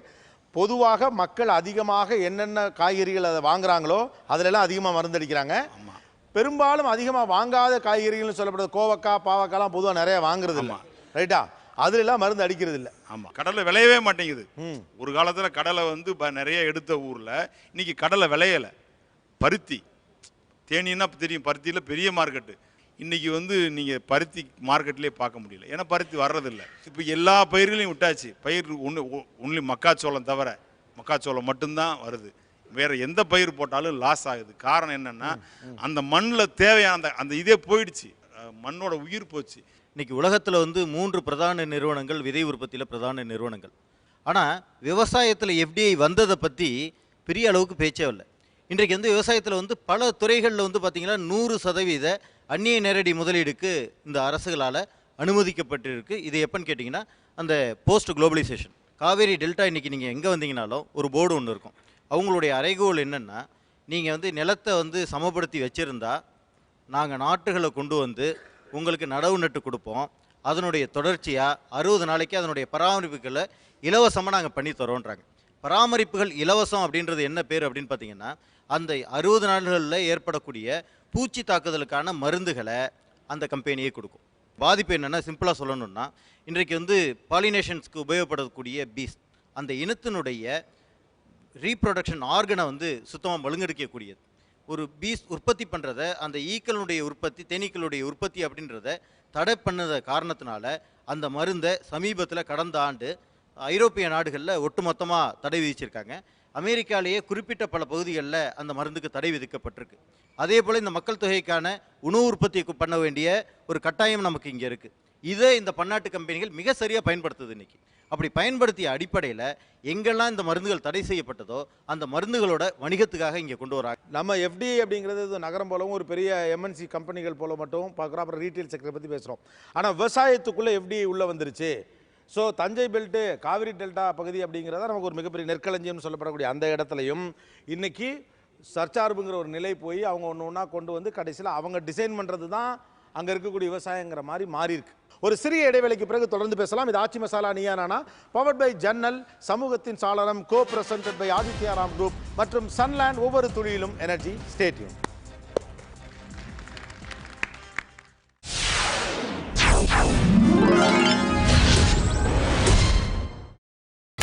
நீங்கள் பார்த்துக் கொண்டிருப்பது உங்கள் Vijay. Welcome back to Aachi Masala Neeya Naana, powered by ஜன்னல், சமூகத்தின் சாளரம், co presented by Aditya Ram group மற்றும் சன்லேண்ட், ஒவ்வொரு துளியிலும் எனர்ஜி. விவசாயம் இந்த விஷயம் பற்றி பேசுகிற போது ஆர்குமெண்ட் வந்து கொஞ்சம் ஹீட்டடாக தான் இருக்கும். ஏன்னா உணர்வுபூர்வமான ஒரு விஷயம், ரொம்ப நாளாக நம்ம டிபேட் பண்ணிட்டு இருக்கக்கூடிய ஒரு சீரியஸ் இஷ்யூ. அப்படிங்கிறப்ப திரும்பவும் விவசாயிகள்கிட்ட நான் போகிறேன். இங்கே நடந்து கொண்டு இருக்கக்கூடிய சிக்கலாக நீங்கள் எதை பார்க்குறீங்க? ஃபார் எக்ஸாம்பிள் மண் மலட்டுத்தன்மை ஏற்பட்டு போச்சு அப்படின்னு சொல்கிற மாதிரி நீங்கள் சந்திக்கிற பிரச்சனை என்ன? விதை அவங்ககிட்ட தான் வாங்கணும். அவங்க சொன்னதா விலை, டிமாண்ட்னா இல்லை, இருக்குன்னா இருக்குது, அவ்வளோதான். அவங்க என்ன பயிர் வைக்கணும்னு நினைக்கிறாங்களோ. அவங்கன்னா யாரை சொல்கிறீங்க? அவங்கன்னா கம்பெனி சீடு வந்து விதை உற்பத்தி செய்யக்கூடிய கம்பெனி. ஓகே. இந்த மாதத்தில் வந்து இதுக்கு தட்டுப்பாடு பண்ணோம்னா தட்டுப்பாடு பண்ணலாம். Okay okay. இந்த ஏரியாவில் இதை மட்டும் வைக்கணும்னா அது அவங்க கையில் இருக்கும். ஓகே. அது தட்டுப்பாடு பண்ணால் ஆட்டோமேட்டிக்காக நீங்கள் வந்து தக்காளின்னா தக்காளி வைக்கிறீங்க. அவங்க என்ன நினைக்கிறாங்களோ அதை நீங்கள் விதைக்க முடியும். அவங்க சொல்கிறது தான், என் கையில் எதுவும் கிடையாது. நான் அவரை போடன்னு நினைக்கிறேன். இப்போ வந்து எங்கள் ஏரியாவில் அவரை விதை இல்லை, 4 மாதமாக கிடையாது. அவங்க வேண்டாம் அப்படின்னா இல்லை தான், எங்கிட்ட எந்த விதையும் கிடையாது. யாருமே எங்களை வந்து இது பண்ண முடியாது, இதுதான் போடணும்னு சொல்லி கம்பல் பண்ண முடியாது. உதாரணத்திற்கு ஹைப்ரிட் ரைஸ், இது வந்து கோஆர்ஹெச் 1, 2, 3, 4 அது மாதிரி 4 ரகம் வந்துருச்சு. முதல்ல கோஆர்ஹெச் 1 வந்து 1990 போட்டேன். ஏன் சொல்லிடுறேன்னா இன்னைக்கு விளையிறது பூராவே ஹைபிரிட் தான், எந்த சாதாரண நெல்லுமே கிடையாது. இப்போ அவர் சொன்னார் பார்த்தீங்களா, நான் தற்சார்பாக தான் பண்ணுறேன் விவசாயம், எங்களுக்கு விதை கிடைக்குது, உரம் கிடைக்குது அப்படின்னா அது உண்மை இல்லை. அது ஒரு வகையாக வந்து நீங்கள் நினைக்கிற விதை வாங்க முடியாது. உங்களுக்கு ஒரு 10-15 விதை சாய்ஸ் இருக்குன்னா வேறு ஒன்றும் இல்லை. IR20ன்னு ஒன்று வந்துச்சு, IR8ன்னு ஒன்று வந்துச்சு. IR8 இருக்கா இப்போ? இல்லை. இந்த விதை உங்கள்கிட்ட கிடைக்கல. இப்போ நிறைய சான்ஸே கிடையாது. நீங்கள் என்னென்னா அங்கே சந்தையில் ஒரு 4 விதை இருக்கும், அந்த விதையை நீங்கள் தான் ஒன்று எடுத்துக்கலாம், அவ்வளோதான். இல்லை, எல்லாமே எங்கள் கண்ட்ரோலில் தான் நடந்துட்டு இருக்கு. இந்த சூழ்நிலையில் நீங்களே விவசாயம் பண்ணிக்க முடியுமா, யாரை டிபெண்ட் பண்ணாமல்? இப்போ இருக்கிற சூழ்நிலையில் எந்த தொழில்நுட்பம் எங்களுக்கு ஏற்படுதோ நிச்சயமாக ஏற்றுக்கொள்வோம். அது வந்து வெளியிலேருந்து வந்த தொழில்நுட்பமாக இருந்தாலும் சரி, இங்கே உள்ள தொழில்நுட்பமாக இருந்தாலும் சரி, ஏற்றுக்கொள்ள தயாராக இருக்கிறோம். சிம்பிளாக நேராக கேட்டுறேன், தஞ்சை அல்லது காவிரி டெல்டா பகுதியில் விவசாயங்கிறது விவசாயியோட கண்ட்ரோலில் இருக்கா? நிச்சயமாக இருக்கு. இல்லை, இன்னும் கேள்வி முடியல. விவசாயியோட கண்ட்ரோலில் இருக்கா இல்லை கம்பெனிகளோட கண்ட்ரோலில் இருக்கா? விவசாயிகள் கண்ட்ரோலில் தான் இருக்குது. கொஞ்சம் கொஞ்சமாக அது வந்து கார்ப்பரேட் கைகளில் மாறிக்கொண்டிருக்கிறது. அது இன்னும் FDI ஃபாரின் டைரக்ட் இன்வெஸ்ட்மெண்ட்னாலே ப்ராப்ளமாக நான் பார்க்கல. இந்தியாவிலேயே ஒரு கம்பெனி இதை செஞ்சால் அப்போ மட்டும் அலோவ் பண்ணிட போகிறீங்களா? உங்களுக்கு வந்து ஒரு கருத்தாக்கம் இருக்குது, இந்த மாதிரியாக வந்து கொஞ்சம் கொஞ்சமாக நம்ம கண்ட்ரோலை இழந்துடுறோமோ அப்படிங்கிற ஒரு பயம் இருக்குது. அந்த மாதிரியான ஒரு பயம் தேவையில்லை அப்படிங்கிறது தான் என்னுடைய கருத்து. Point number 1. அவங்க வருவதற்கு முன்னாடி இவங்களுக்கு என்ன விதை பன்மை இருந்தது, எவ்வளோ பேர் அதை கொடுத்துட்டு இருந்தாங்க, அவங்களெல்லாம் வந்து ஒரு டார்கெட் வச்சு அடித்து காலி பண்ணி எங்கேயாவது கொண்டு போய் யாராவது தூக்கி போட்டிருக்காங்களா? திடீர்னு வந்து ஒரு இந்த கான்ஸ்பிரசி ஆங்கிள் வந்து எனக்கு ரொம்ப கஷ்டமாக இருக்குது. எங்கே போச்சு அந்த விதைகள்லாம்? அல்ல அந்த விதைகள் வேணும்னா அதுதான் நீங்கள் விதைக்க போகிறீங்கன்னா உடனே அதற்கான வேலையை ஆரம்பிங்க. அதாவது நான் ஒன்றும் செய்ய மாட்டேன், என்னை சுற்றி சூழல் மாறிக்கிட்டு இருக்கு, அது மாறக்கூடாது, நான் அது முன்னாடி எப்படி இருந்ததோ அப்படியே இருக்கணும், நீ மாறாத அப்படின்னு சொல்கிறது நியாயம் இல்லை. அந்த மாதிரியான ஒருத்தர் வந்து விதை எந்திரத்தில் வந்து நான் நாட்டை நட்டுட்டு போகிறேன் அப்படின்னு அவர் சொல்கிறாருன்னா அது வந்து ஒரு பெரிய சர்வீஸாக அதை ஆஃபர் பண்ணுறாரு. அதை எடுத்துக்கிறதுக்கு விரும்புகிறாங்க. இவர் என்ன சொல்கிறாரு பக்கத்தில் ரவிச்சந்திரன், வேற ஒருத்தங்க எனக்கு அதை ஆஃபர் பண்ணுறாங்க, நான் சொல்கிற நெல்லை போடுறாங்க, அதுதான் எனக்கு வேணுங்கிறாரு. ஏன்னா இவருக்கு இன்னைக்கு தெரியுது ஆட்களை வச்சுக்கிட்டு நாட்டு நடுறதுங்கிறது எவ்வளோ கஷ்டமான ஒரு விஷயம். ஒருத்தர் அழகாக கொண்டு வந்து செஞ்சுட்டு போகிறாரு, எனக்கு வந்து எந்த ஒரு எக்ஸ்பென்ஸும் கிடையாது, எக்ஸப்ட் அதுக்கு என்ன காஸ்ட் ஆகுதோ அதை மட்டும் தரேன்னு. இது நல்ல விஷயம் தானே, இதில் என்ன ப்ராப்ளம் இருக்குது? எனக்கு ப்ராப்ளம் இருக்கிற மாதிரி தெரியல. அதாவது இன்றைக்கு சொல்கிறது என்னென்னா, நீங்கள் கொஞ்சம் கொஞ்சம், அதாவது ஒரு 5 ஏக்கர் 6 ஏக்கர் பண்ணுறவங்க அவங்களுடைய விதைகளை முடிவு பண்ண முடியுது. 1 ஏக்கர் 1.5 ஏக்கர் இந்த மாதிரி மிஷினரிஸை நம்பி விவசாயம் பண்ணக்கூடியவங்களோட எண்ணிக்கை அதிகமாயிடுச்சு. அவங்க இந்த பர்டிகுலர் விதைகளை மட்டும்தான் சார்ந்திருக்கக்கூடிய சூழல்கள் வந்துருக்கு. ஓகே, கொஞ்சம் பெரிய விவசாயிகளுக்கு பிரச்சனை இல்லை, சின்ன விவசாயிகள் சிரமப்படுறாங்க. ஓகே, நாங்கள் ஒரு பாரம்பரிய தக்காளி விவசாயி தான். நாட்டு தக்காளி தான் அதிகமாக பயிர் பண்ணியிருக்கிறோம். அன்றைக்கி எங்கள் அப்பா வந்து ஒரு 10 பெட்டி கொண்டுட்டு போய் விற்று ஒரு 2000 ரூபாய் எடுத்துகிட்டு வருவார் வீட்டுக்கு. அதே இது ஹைப்ரிட் விதை எங்கள் நிலத்துக்கு வந்து அந்த கம்பெனிக்காரங்களே கொடுத்து பண்ணுங்கன்னு சொன்னாங்க. அதையும் பண்ணணும். 100 பெட்டி ஆச்சு. சந்தோஷமாக எடுத்து மார்க்கெட்டு கொண்டு போனோம். அங்கே போனால் என்ன போல் 10 விவசாயி கொண்டு வந்திருக்கிறாங்க. விலை இல்லை. அத்தனையும் குப்பையில் கொட்டிட்டு வெறும் பெட்டி மட்டும் வீட்டுக்கு வருது. ஓகே, எனக்கு அந்த 2000 ரூபாய் இதான் ரியாலிட்டி. இந்த பதில தான் நான் கேட்க எதிர்பார்க்குறேன். ஆக்சுவலாக அடிக்கடி நாங்கள் நியூஸ் பேப்பரில் படிக்கிறது என்ன, அடிக்கடி தக்காளியை கொண்டு விட்டுறோம், லாரியாக வந்துச்சு, கிலோ இவ்வளோன்னு சும்மா கொடுத்தாங்க. கம்பெனி என்ன பண்ணுதுன்னா அதுக்கு லாப நோக்கம் தான் முக்கியம். அது எல்லாருக்கும் கொடுக்குது. எல்லாரும் நிறையா விளைவிக்கிறோம், அதே நேரம் எல்லாரும் வாங்கி வாங்கி சாப்பிட முடியாது. நம்மளுடைய வருமானம் அதிகமாகுங்கிற ஒரு நம்பிக்கையில் தான் செய்கிறோம். அதே போல் வந்து நன்மை பூச்சிகள்லாம் அழிஞ்சு போச்சு, தீமை பூச்சிகள் தான் அதிகமாக வந்துடுச்சு சார். நன்மை பூச்சிகள்ங்கிறது என்னது? அது வந்து அந்த பனி நேரத்தில் ஒரு மாதிரி ஃபார்ம் ஆகும் சார் அந்த பூச்சி. அந்த நேரம் ஃபார்ம் ஆச்சுனாக்கா கதிர் வந்து நல்ல வாலிபமாக இருக்கும் சார். தீமை பூச்சினா அந்த பயிரை வெட்டும் சார். வெட்டு ஒரு பாதி, ஒரு 10% அப்படியே முனையெல்லாம் கத்திரி. அவர் நன்மை பூச்சி குறைஞ்சிருச்சுங்கிறார். ஆமாம், குறைஞ்சிருச்சு. நன்மை செய்யும் பூச்சியும் இருந்திருக்காது, தீமை செய்யும் பூச்சியும் இருக்காது. நன்மை செய்யும் பூச்சிகள் இல்லாதனால என்ன பாதிப்பு? மகசூல் வந்து குறையும் சார். ஒரு மகசூல் குறையுது. ஆமாம், 10 மூட்டை வருதுனாக்கா ஒரு 7 மூட்டை 8 மூட்டை அது மாதிரி தான் சார் வரும். அதனால் மெடிசன் இன்னும் கொஞ்சம் அதிகமாக எக்ஸ்பென்ஸ், செலவினங்கள் அதிகமாகுது. ஓகே, ஸோ நன்மை செய்யும் பூச்சிகள் குறையுது, அப்போ மருந்து கூட போட வேண்டியிருக்கு, செலவு கூடுது, வருமானம் குறையுது. அதை கட்டிங் பண்ண வைக்கோல் கூட மாடு கூட சாப்பிடாது சார். மாடு வந்து முன்னால் இந்தியாவில் வந்து 200 மில்லியன் இருந்தது, 60s 200 மில்லியன் இருந்தது. இன்றைக்கி வந்து 300 மில்லியன் ஆயிருக்கு. கேட்டில் பாப்புலேஷன் வந்து 50% அதிகமாக இருக்குது. அது வைக்கல் இல்லாமல் இவ்வளோ அதிகமாக இருக்குது சான்ஸ் கிடையாது. அது ஈல்டு வந்து எவ்வளோ கொடுத்துருக்குன்னா முன்னால் சொல்ல மாதிரி 17 மில்லியன் அப்போ இருந்தது, இப்போது 132 மில்லியன் பால் வருது. இப்போது நீங்கள் வந்து சத்து இல்லை, அது இல்லை, இதில் என்ன சொன்னாலும் பால் ப்ரொடக்ஷன் வந்து 132 மில்லியன் இன்றைக்கி இருக்குது. அதை வந்து இவ்வளோ இன்றைக்கி இந்தியா வந்து வெளிநாட்டுக்கு முன்னால் பால் தட்டுப்பாடு இருந்து வெளிநாட்டுக்கு கொண்டு வருது. இதே மாதிரி விவசாயத்திலும் வந்து ப்ரொடக்ஷன் வந்து வருஷம் இன்க்ரீஸ் ஆகிட்டு தான் வருது. போன வருஷத்தை விட இந்த வருஷம் அதிகமாக இருக்குது, இதை விட அடுத்த வருஷம் அதிகமாக இருக்குது. இதுக்கு வந்து என்ன காரணம்? இதுக்கு வந்து எல்லாம் இப்படி குறைஞ்சி போச்சுன்னா, எல்லாம் இப்படி ஒன்றுமே இல்லாமல் போச்சுன்னா எப்படி ப்ரொடக்ஷன் எப்படி இன்க்ரீஸ் ஆகுது?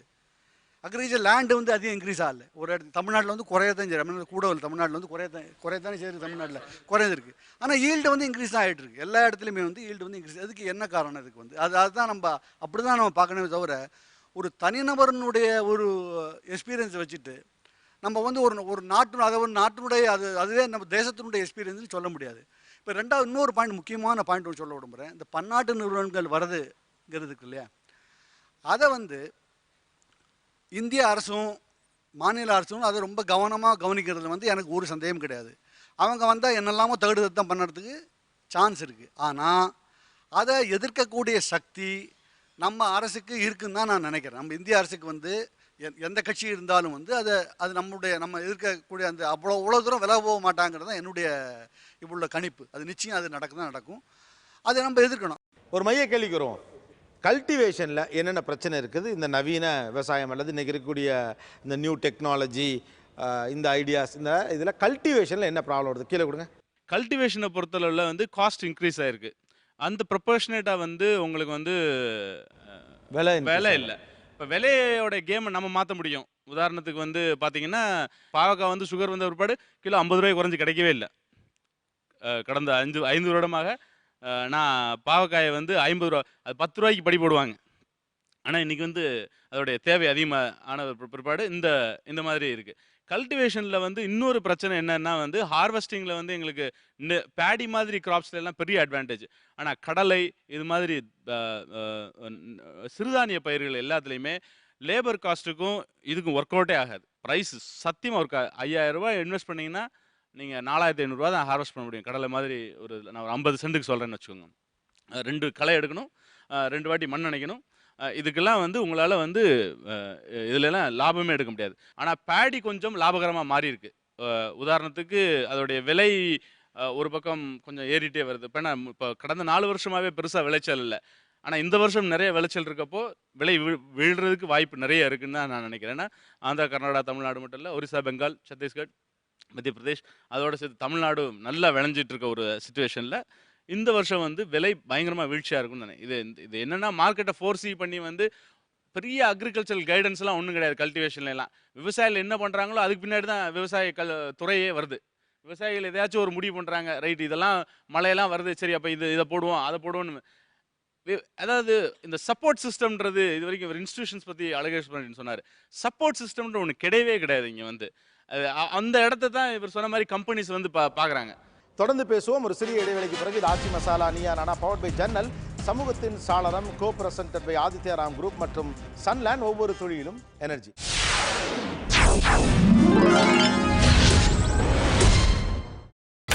நீங்கள் பார்த்துக் கொண்டிருப்பது உங்கள் Vijay. Welcome back to Aachi Masala Neeya Naana powered by ஜன்னல், சமூகத்தின் சாளரம், co presented by Aditya Ram group மற்றும் சன்லேண்ட், ஒவ்வொரு தொழிலும் எனர்ஜி. ஓகே, செந்தமிழன், கல்டிவேஷன்ல என்ன ப்ராப்ளம் இருக்கு? அடிப்படையாக எத்தனை ஏக்கர் நிலம் வைத்திருந்தாலும் அந்த நில உடைமையாளர் வந்து ஒரு கூலி தொழிலாளியாக வேலை செய்ய வேண்டியிருக்கு. நீங்கள் கரண்ட் இல்லாமல் ஒரு நாளை கூட கடத்த முடியாது. இது ரொம்ப மோசமான ஒரு முறை. இது நம்முடைய மரபு இப்படி கிடையாது. நமக்கு இயற்கை சார்ந்த வேளாண்மை இருந்துச்சு. உதாரணத்துக்கு எங்கள் ஊரில் வரகு, மட்டை அரிசி, இதை கேழ்வரகு போடுவாங்க. இதெல்லாம் மழையிலேயே நம்பி போடுறது, மழை வரலனாலும் வந்துடும். ஆனால் இப்போ இந்த புதிய நவீன தொழில்நுட்பங்கள் இவங்க அறிமுகப்படுத்திருக்கிற விதை, அப்புறம் வேளாண் முறைகளில் தினசரி மோட்ரு ஓடியாகணும். இப்போ நிலத்தடி நீர் வந்து அதில் பாதாளத்துக்கு போயிடுச்சு. ஒரு மாதம் யூரியா வரலன்னு வச்சுங்களேன், ரஷ்யாவில் இருந்தோ அல்லது ஏதோ ஒரு ஐரோப்பிய நாட்டில் இருந்தோ, இங்கே முடிஞ்சு போச்சு கதை. இப்போ நடந்தது. இன்றைக்கி எள்ளு, நிலக்கடலை 2 மட்டும் வச்சுக்கோங்க. நாட்டில் இருக்கக்கூடிய எண்ணெய் வித்துகளின் தேவைக்கு ஏற்ப நெல், நிலக்கடலையும் இங்கே உற்பத்தியே நடக்கலை. ஆனால் எல்லாம் இறக்குமதி பண்ணிகிட்டு இருக்கிறோம். ஆனால் இல்லாத நமக்கு உடலுக்கு தீங்கு செய்யக்கூடிய சில வெஜிடபிள் ஆயில்ஸை வந்து எல்லாரும் பயன்படுத்துகிறோம். பாம் ஆயில் வந்து பல நாடு தடை பண்ணி வச்சுருக்கு. ஆனால் இங்கே பாம் ஆயில் இல்லைன்னா இங்கே வடை சுட முடியாது தமிழ்நாட்டில். இதுதான் நிலமை. யாரும் கடலெண்ணெயிலையும் நல்லெண்ணெயிலையும் இங்கே பலகாரம் செய்யலை. அப்போ பற்றாக்குறையிலையும் பஞ்சத்திலையும் இந்த நாடு இருக்குது. ஆனால் இந்த பற்றாக்குறை தெரியாத வகையில் மறைக்கப்படுது. இது வந்து பாலிசி ப்ராப்ளம். இப்போ நமக்கு வேண்டிய அளவுக்கு பெட்ரோலை நம்ம ஒரு ஸ்ட்ராட்டஜிக் ரிசர்வ்ஸ் இவ்வளவு தேவை அப்படிங்கிறத பண்ணிகிட்ருக்கோம். இப்போ நம்ம ஊரில் எள்ளோ கடலையோ வேண்டிய அளவுக்கு பண்ண முடியல அப்படின்னா, நமக்கு எள்ளும் கடலையும் தான் வேணும்னா எவ்வளவோ பேரோட அதுக்கான அக்ரிமெண்ட் போட்டு அதற்கு தேவையான அளவுக்கு ப்ரொடக்ஷனை இங்கேயோ அல்லது வெளியிலையோ கொண்டு வந்து இங்கே சேர்க்க முடியும். பாம் ஆயில் சீப்பாக இருக்குது, அதை பயன்படுத்துகிறோம் அப்படிங்கிற ஒரு காரணம் மட்டும்தான் இங்கே இருக்குது. அது உடம்புக்கு கூடாது, தேவையே இல்லை அப்படிங்கிறது வந்து ஒரு ஹெல்த் பாலிசி. அதை பற்றி நம்ம யோசித்தோம்னா நிச்சயமாக அதுக்கு ஒரு மாற்று பண்ண முடியும். ஒரு அழகாக அது கடத்தி கொண்டு போயிட்டார் வழக்கம் போல். நான் சொல்ல விரும்புகிறது என்னென்னா, இது பாலிசி பிரச்சனை கிடையாது. பசுமை புரட்சின்னு நீங்கள் முன்வைத்த ஒரு திட்டத்தோட கோர் நேச்சர் நான் சொல்கிறது. நான் சும்மா பாலிசி கவர்மெண்ட் சரியில்லைன்னா பேச வரல.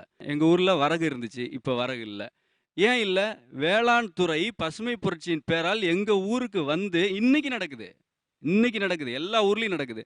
இந்த நெல்லை போடு, மானாவாரி பயிரை போடாத, இதை போடு அப்படின்னு சொன்னாங்க. மானாவாரி பயிரை போடாதன்னு சொல்கிறது தான் பசுமை புரட்சியோடைய மையமான நோக்கமே.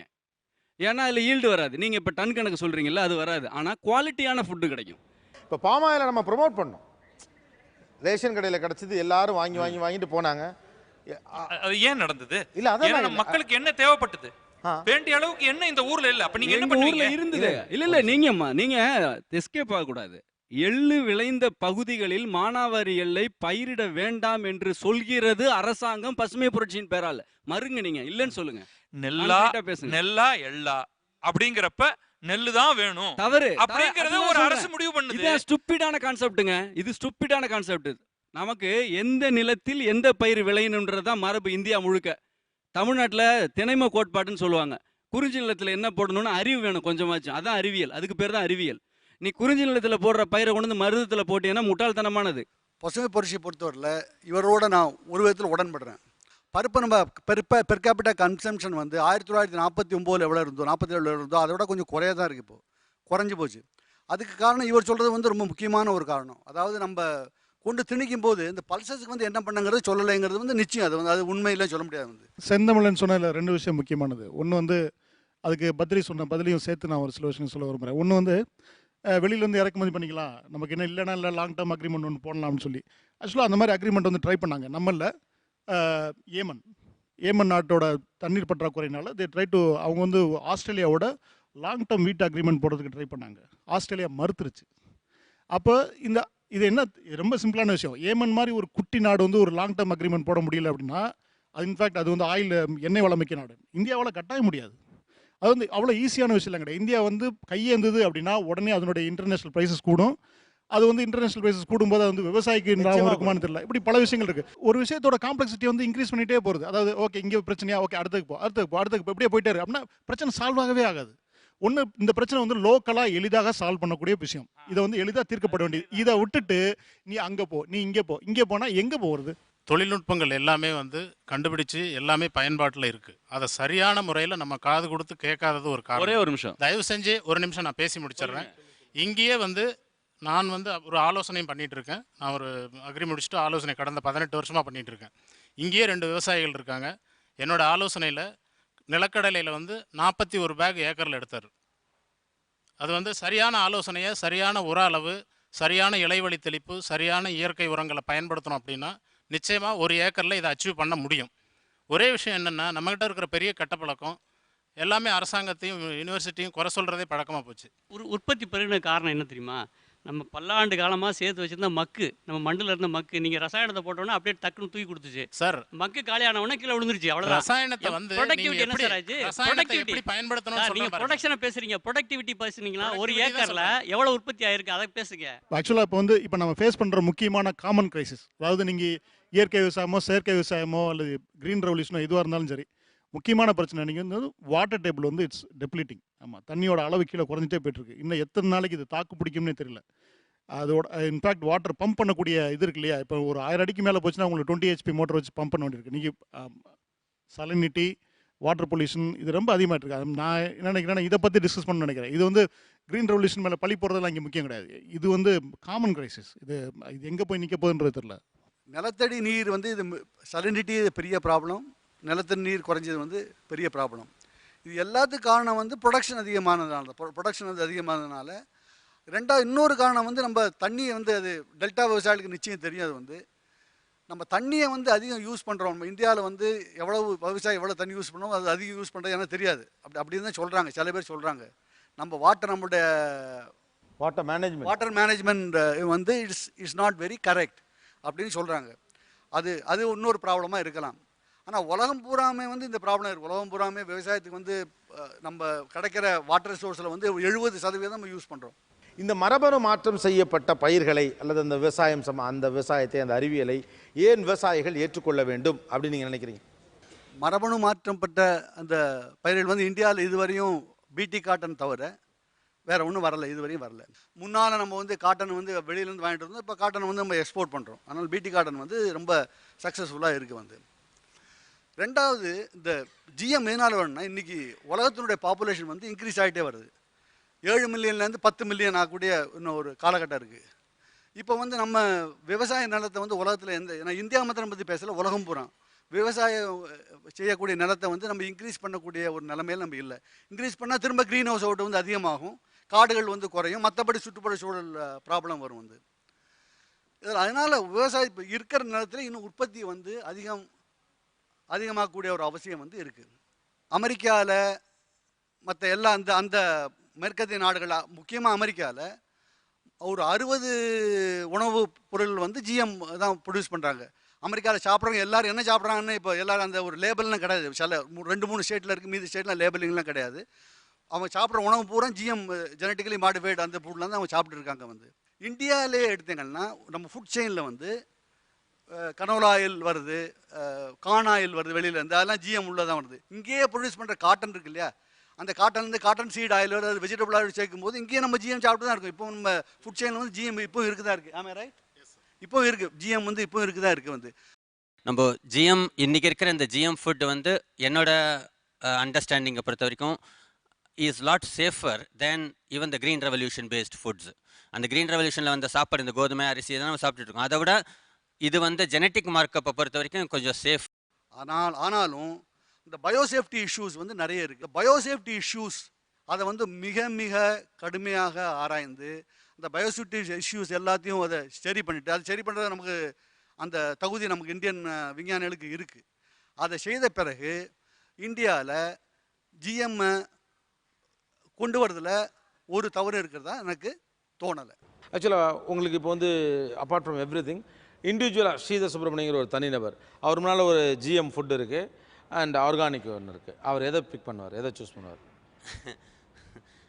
அது அது என்ன பேசிஸில் அது சூஸ் பண்ணி எனக்கு எந்த வித்தியாசமும் இருக்காது. நான் சாப்பிட்ருவேன், எதுவாக இருந்தாலும் எனக்கு பிரச்சனை இருக்காது. இல்லை, வாட்ஸ் யுவர் ப்ரிஃபரன்ஸ்னு கேட்குறேன். எனக்கு அதான் சொல்கிறேன், நான் எது ப்ரிஃபர் பண்ணுவேன் அப்படின்னா வந்து நான் ஆர்கானிக் ப்ரிஃபர் பண்ணுவேன். மைண்ட் லெவலில் ஒரு ஜெனியூனாக பேசுகிறார். ஏன்னா அந்த பக்கத்தில் இருக்கிறதுக்காக உடனே நான் இதை தான் சூஸ் பண்ணலாம் சொல்ல. நமக்கு வாட் எவர் சர்டன் இதில் வந்து இன்னமும் கிளாரிட்டி நமக்கு கொஞ்சம் வர வேண்டியிருக்கு. இந்த பயமுறுத்தவங்க நிறைய பேர் பண்ணுவாங்க வந்து, அதாவது சயின்டிஃபிக்கலி ப்ரூவ் பண்ணது வந்து இதுவரையும் வந்ததே கிடையாது. உலகத்தில் இதுவரையும் வந்ததா எனக்கு தெரியல. அதாவது பீர் ரிவ்யூட் ஜேர்னல் சொல்லுவாங்கள்ல, சயின்ஸ் அக்செப்ட் பண்ணக்கூடிய ஜேர்னல், அதில் வந்து ஜிஎம் ஃபுட் சாப்பிட்டதுனால இந்த வியாதி வந்தது அப்படின்னு இதுவரையும் 15-20 வருஷமாக இதுவரையும் வந்தே கிடையாது. ஒரு சிறிய இடைவெளிக்கு பிறகு சந்திக்கலாம். இது ஆச்சி மசாலா நீயா நானா பவர்ட் பை ஜன்னல், சமூகத்தின் சாளரம், co presented by Aditya Ram group மற்றும் சன்லேண்ட், ஒவ்வொரு தொழிலும் எனர்ஜி.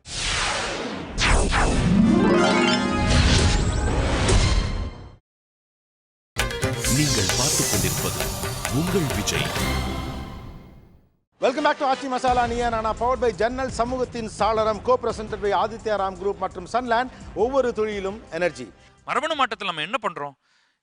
இயற்கையாக என்ன மாற்றங்கள் நடந்து அதுலேருந்து நமக்கு தேவையான ஒன்றை நம்ம பெற்று தான் இது வரைக்கும் பயன்படுத்திட்டு வந்துட்டு இருந்தோம். அது பல ஆயிரம் ஆண்டு காலமான ஒரு விஷயம். அந்த நேரம் நம்மகிட்ட இன்றைக்கு இல்லை.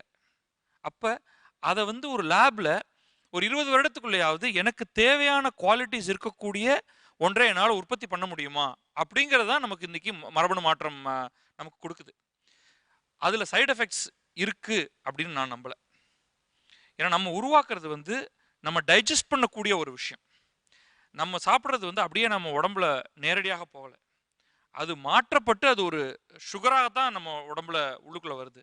அப்போ அடிப்படையில் வந்து அது என்ன ஜீன் அப்படிங்கிறது எனக்கு முக்கியமே கிடையாது.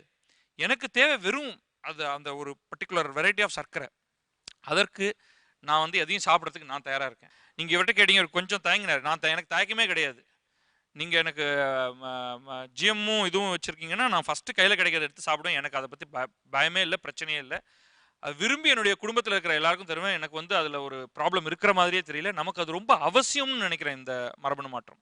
அதாவது ஜிஎம் ஏன் வேணும் அப்படிங்கிறதுல என்ன வைக்கிறாங்க அப்படின்னா, ஃபஸ்ட்டு வந்து உற்பத்தி அதிகப்படுத்தணும். இது வரைக்கும் செஞ்ச எல்லா ஆராய்ச்சிகளுமே உற்பத்தியாக பண்ணவே இல்லை. பிடி காட்டன் பண்ணியிருக்கிறாங்க, பிடி பிரிஞ்சர், பிடியை மட்டுமே பண்ணியிருக்காங்க. இது பிடிங்கிறது பேசிலஸ் துரிஞ்சியன்சிஸ் அப்படிங்கிற ஒரு பாக்டீரியா. இது காய்ப்புழுவை கட்டுப்படுத்தக்கூடிய ஒரு பாக்டீரியா, அவ்வளோதான். இந்த காய்ப்புழுவை தான் கட்டுப்படுத்துது. எப்படி உற்பத்தி அதிகப்படுத்துன்னு எனக்கு தெரியல.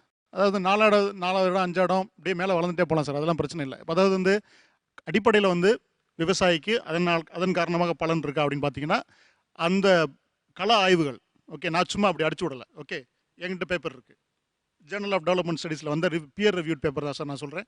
ஓகே, இதில் வந்து கிட்டத்தட்ட தெலுங்கானாவில் நடந்த கலவாய்வுகளையும் மகாராஷ்டிராவில் நடந்த கலவாய்வுகளையும் கம்பேர் பண்ணி போட்டிருக்காங்க.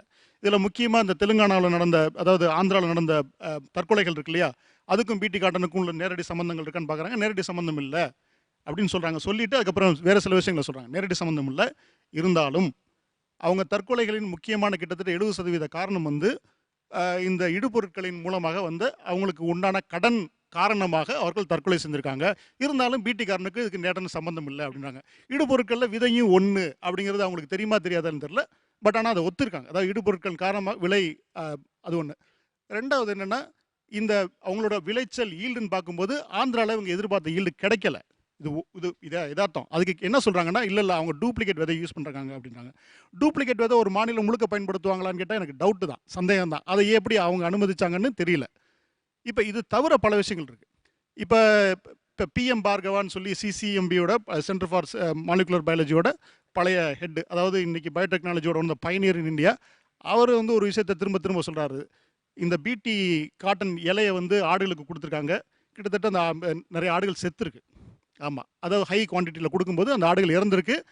இதை நான் சொல்லலை சார், நான் சும்மா ஏதோ போகிற போக்கில் சொல்லலை. அவர் சொல்கிறாரு, அதுக்கு நீங்கள் என்னன்றது பாருங்கள். அவர் வந்து இந்த ஜெனடிக் இன்ஜினியரிங் அப்ரூவல் கமிட்டியில் இந்த விஷயத்தை பேசியிருக்கார். அவங்க ஈஸியாக டிஸ்மிஸ் பண்ணிட்டாங்க. இதெல்லாம் பெஸ்டிசைடு அப்படிலாம் ஒன்றும் இல்லைன்னு சொல்லியிருக்காங்க. அவர் வந்து ஆதாரப்பூர்வமாக இல்லை பெஸ்டிசைட்னால இல்லைங்கிறத வந்து அவர் விவாதிச்சிருக்காரு. இதை அனெக்டோட்டலாக சொன்னாரா அல்லது டேட்டா வச்சு சொன்னாரான்னு எனக்கு தெரியல சார். அப்புறம் இது தவிர மற்ற விஷயங்கள் இருக்குது. இப்போ வந்து இப்போ ஒரு ஒரு ஒரு 1999 வந்து இப்போ இவங்க சொன்ன பியர் ரிவ்யூ ஜேர்னல், அதுக்கு பேர் லான்செட், எல்லாத்துக்கும் தெரியும்.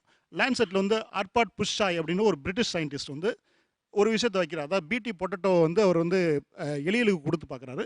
அதற்கு சில பக்க விளைவுகள் வருது. அது குடல் சம்மந்தப்பட்ட பக்க விளைவுகள் நிறையா வருது. அதை வந்து அவர் லான்செட்டில் பப்ளிஷ் பண்ணுறாரு. அவரை எதுவுமே சொல்லலை, ஏன்னா சயின்டிஃபிக் ஜேர்னலில் யாரும் படிக்க மாட்டாங்கன்றனால. அவரை திடீர்னு ஒரு நாள் இதே மாதிரி டிவியில் கூப்பிட்டு கேட்குறாங்க. அவர் டிவியில் சொல்லிடுறாரு, இல்லை நான் கொடுத்தோம் அந்த மாதிரி இந்த எலிகளுக்கு பக்க விளைவு வந்துச்சுன்னு உடனே சொல்லி அடுத்த நாள் அவரை டிஸ்மிஸ் பண்ணுறாங்க. ஆமாம், இது நடந்தது. இதுக்கு அடுத்தது என்ன நடக்குதுன்னா, இதே மாதிரி ஜில்லஸ் எரிக் சரலினின்னு சொல்லி ஒரு ஃப்ரெஞ்ச் சயின்டிஸ்ட், அவர் இதே மாதிரி பிடி டாக்ஸின்ஸை பற்றி பிடி பிரிஞ்சாலை பற்றி அவர் நிறைய ஒர்க் பண்ணியிருக்காரு. அவரோட ஒர்க்கை தான் வந்து இந்த மினிஸ்ட்ரி ஆஃப் என்விரான்மெண்ட் ஃபாரஸ்ட் வந்து பிடி பிரிஞ்சாலை தடை பண்ணும்போது அவரோட முக்கியமான ஒர்க்கை கோட் பண்ணி தான் சொல்கிறாங்க. அதனால் இதுவும் அனெக்டோட்டல் கிடையாது. அவரும் ஒரு முக்கியமான சயின்டிஸ்ட். அவரை வந்து பேப்பரை பப்ளிஷ் பண்ணவே விடலை, அவருடைய ஆராய்ச்சி கட்டுரையை வந்து பப்ளிஷ் பண்ணவே விடலை. அதுக்கு எத்தனையோ தடைகளை உருவாக்குனாங்க. அவர் கடைசியில் யூரோப்பியன் ஜேர்னலில் பப்ளிஷ் பண்ண வேண்டிய சூழ்நிலை உருவாச்சு. லான்செட்டில் வந்து ஒன்றுமே பப்ளிஷ் பண்ணால் எனக்கு தெரியல, எனக்கு தெரிஞ்சு இல்லை. அவர் நான் அதை படித்து பார்க்குறேன். அது வந்து இன்னொன்று நான் சொல்கிறது கேளுங்க. இவர் சொல்கிற மாதிரி இந்த இது வந்து ஃபுட் அண்ட் கெமிக்கல் டாக்ஸிகாலஜின்னு ஒரு பேப்பர்லாம் வந்தது. இந்த ரேட்டினுடைய இது வந்து அது என்ன சொல்லிருக்காங்கன்னா, ஜிஎம் ஜெனட்டிக்கலி மாடிஃபைடு மெய்ஸ் வந்து serious disease and rats after the authors refuse அப்படின்னு ஒரு பப்ளிகேஷன் வந்தது.